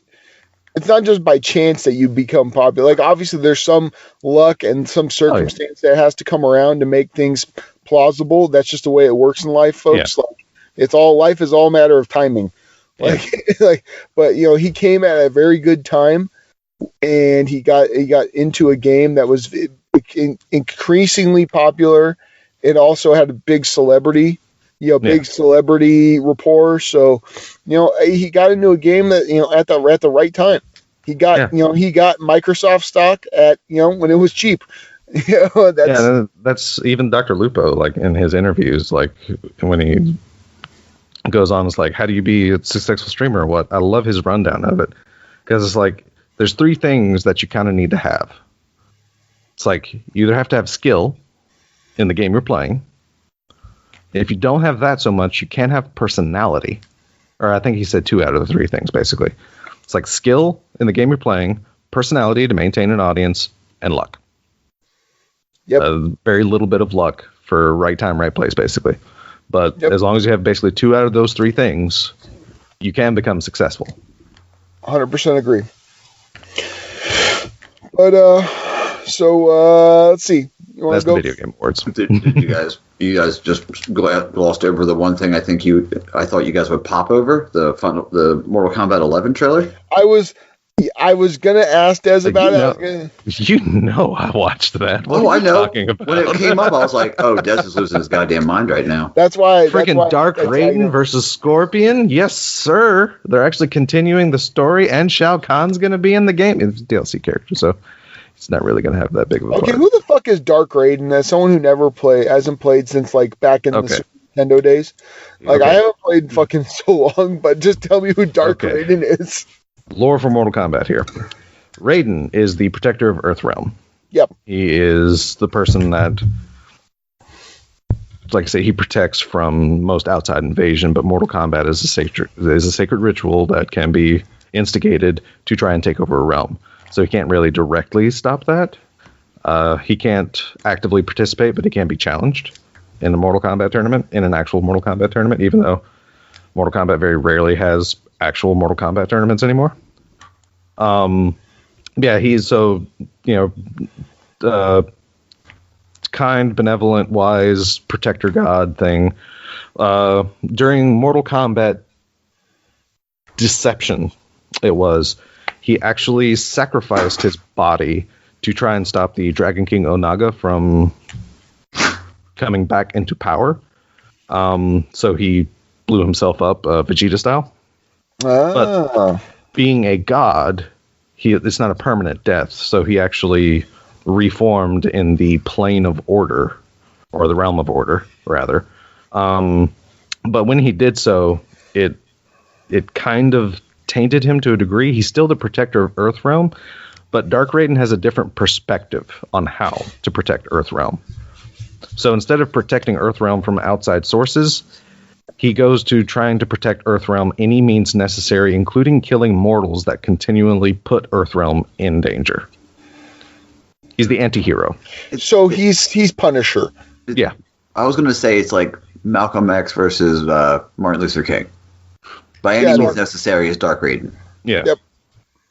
Yeah, and it's a little different now because he did reach Dark Raiden a little differently in the new timeline.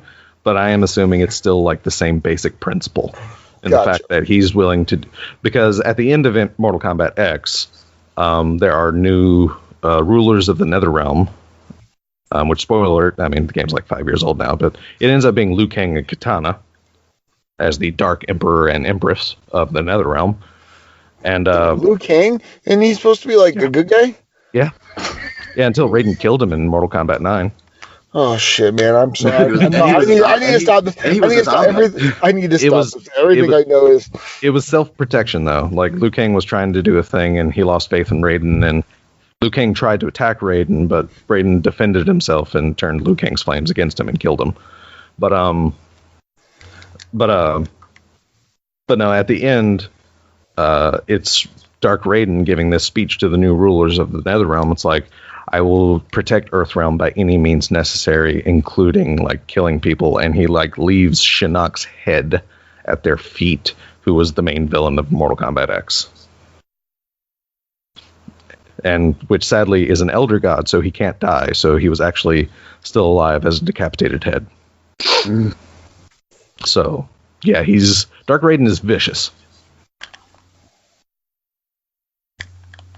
Yeah, buddy. I haven't played any Mortal Kombat in a good long time. That got me hype. Yeah, that fight was cool.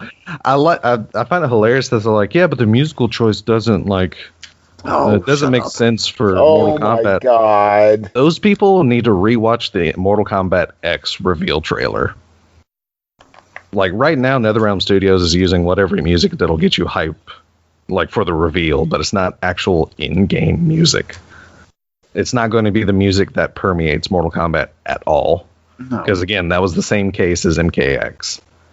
And they're not going to start inserting rap songs. Ed Boon hasn't done it yet. I doubt he's going to do it now. Because that's the man that's been in control of this franchise since the start. Isn't he the voice of the Toasty guy? No, that's Dan Forden. Ed Boon is Scorpion's Get Over Here. Oh, I knew it was a voice. I knew that much. Yes, he's been the Get Over Here voice from the beginning. And listening to Ed Boon talk, you don't see it. But there is at least one clip of him doing it at a Comic-Con, just like at the drop of a hat, and it's like, he does do it. And also one of the best trolls in the internet.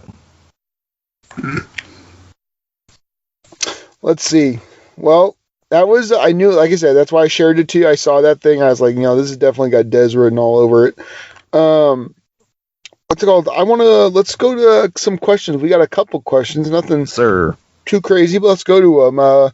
This is from some Foes fam here. This is from Tomb Snow.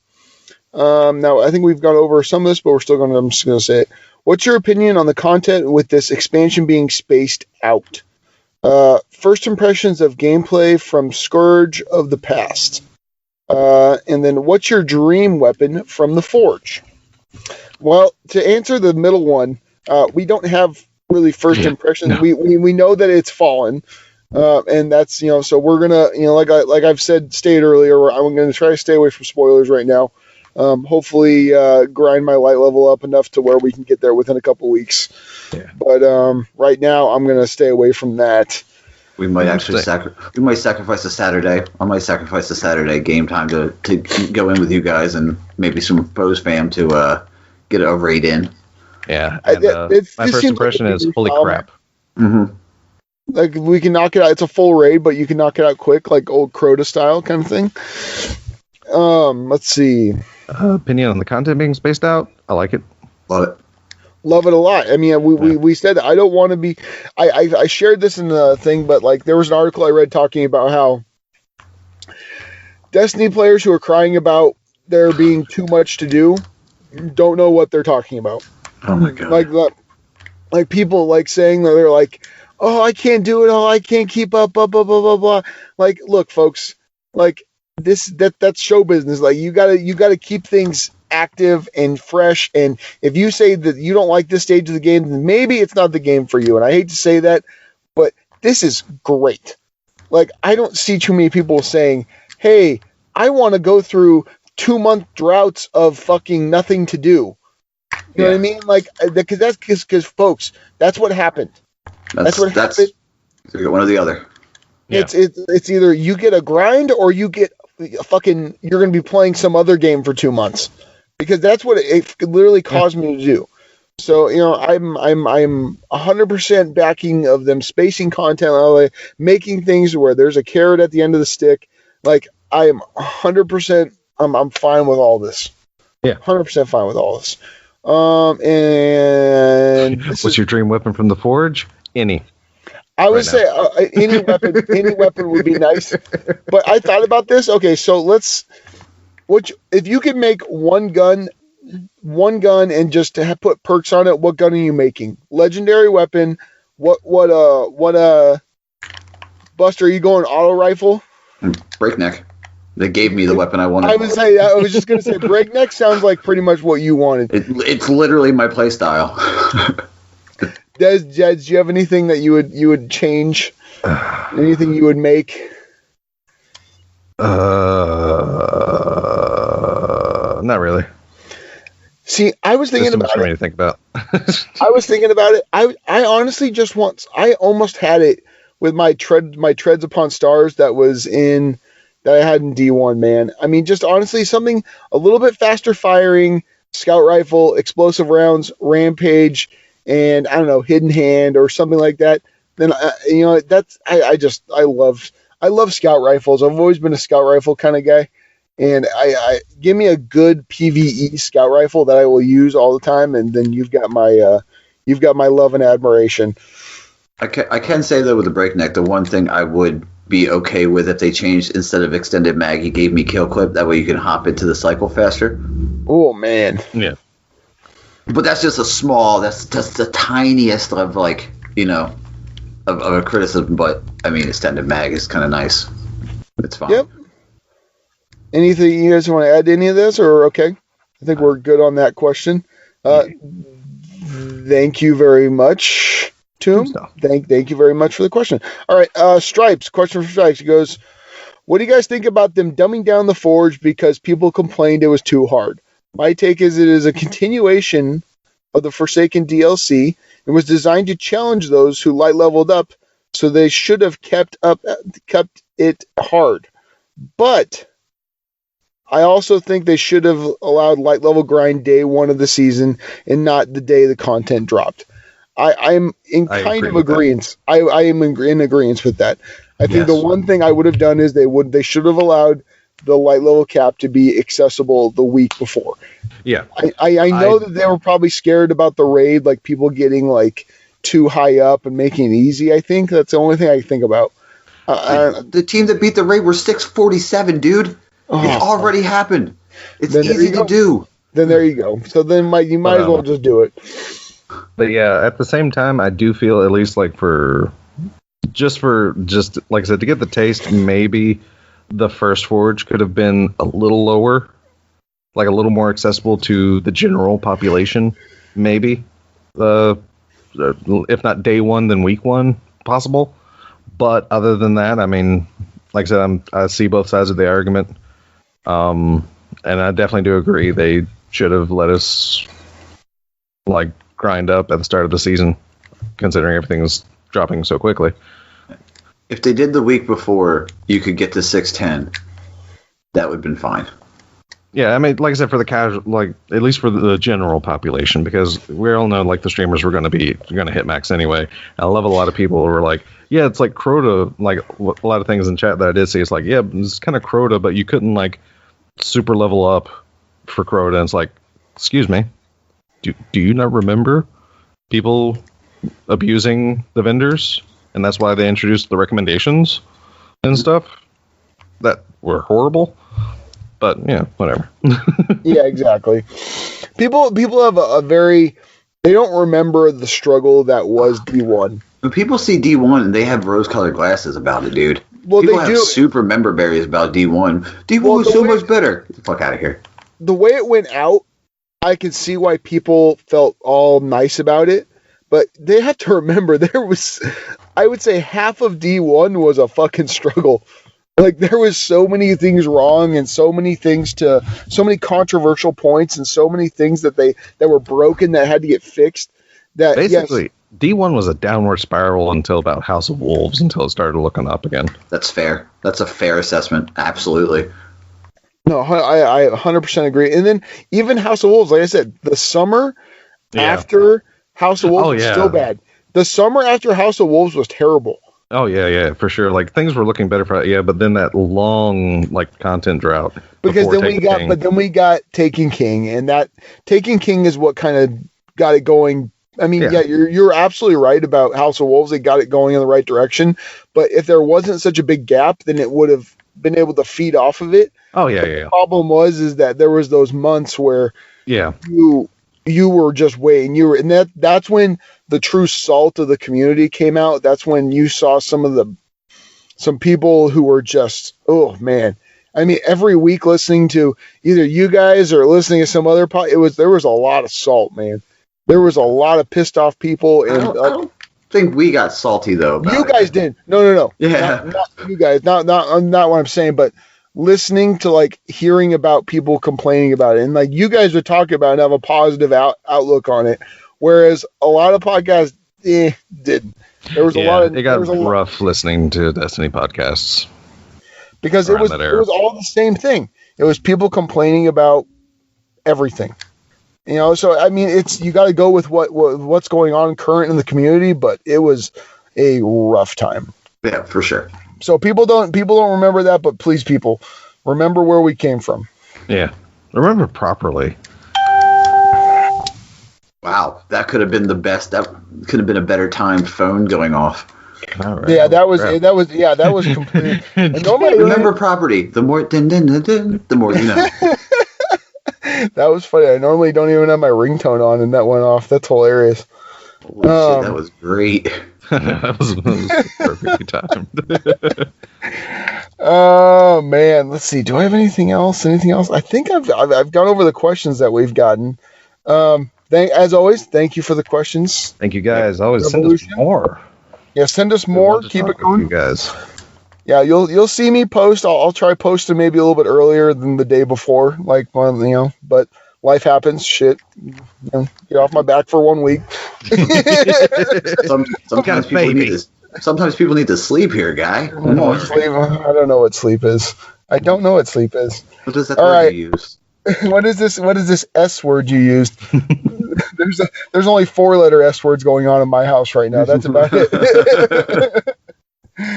Oh man, but I think we're getting to that time, boys. Yeah, you're about to turn into a pumpkin, right? Yeah, I'm about to turn into a pumpkin and then go to teach old people how to play golf. All right, tell everybody where they can find you, Double G. You can find me in the RNG Discord. Come get at your boy. Be respectful, and I will be respectful back. Let's get some good topics going, good discussion. You know you can always at me, and I promise I will respond in kind. So get at me in the Discord there. You can get at me at PSN, Gorilla Golf. You can get at me on Twitter, Gorilla Golf 1987. Like I said, be respectful. I'll be respectful back. If you ever want to play, hit me up. I'm on late at night Pacific Standard Time. So if you're up that late and you see me send me an invite. I guarantee I'll play with you. Des, buddy, go ahead. This is your boy Raven. You can find me on Twitter at DES_Raven, where the Moonin Index lives. Which I mentioned that because, again, possibly next week is going to be a very busy week for me, juggling work, playing Destiny, and updating the spreadsheet with a handful of new weapons. Yay. Very nice. I'm Buster Knuckle. You can find me on Twitter at BusterKnuckle13. That's BusterKnuckle13. You can find me on PSN, BlisterLister113. You can also find me on the RNGCast Discord, where we are talking about anime death battles, which has been the hot channel, which is just fun to do. That's fun as hell. Fun. People definitely need to join that discussion. We need more anime heads in there. Yeah, I do think the Jiraiya conversation was good. Then Double G was like, Brawley or Beerus. I'm like, come on, dude, come on. At least you followed the rule of going DBZ versus DBZ, which is fine. Right. Anybody versus DBZ loses. That's how it works. Gogeta versus Beerus, I think, is a good matchup. Just saying. That'd be a close matchup in my opinion. It's hard. I'm waiting for the movie before I form an opinion, just to see how. I was just gonna say that. Just to see how awesome, like, Super Saiyan Blue Gogeta is going to be. Dude, okay. You guys saw the trailer, right? Obviously, you've watched the trailer. Did you watch the Gojira? When he fucking raises his arms up in the air and then just the energy starts pouring out of the ground and crap like that, dude. Oh my god. Oh, that was so good. Okay, let's stop this before we go on another tangent. You can find the RNGcast at the RNGcast on Twitter. We have a Discord. It's pinned to the top of that Twitter at the RNGcast. You can email us, the RNGcast@gmail.com. That being said, we have a Patreon, patreon.com/the RNGcast. We have movie review. We have movie commentaries. We also need to get one of those done soon, boys. That Bleach movie is driving me insane. I really want to watch it, but I can't. That being said, this is episode 133? There you go. 133 of the RNG cast. We're out. Later, man. May the RNG gods be kind to you, Guardians. See you all next week.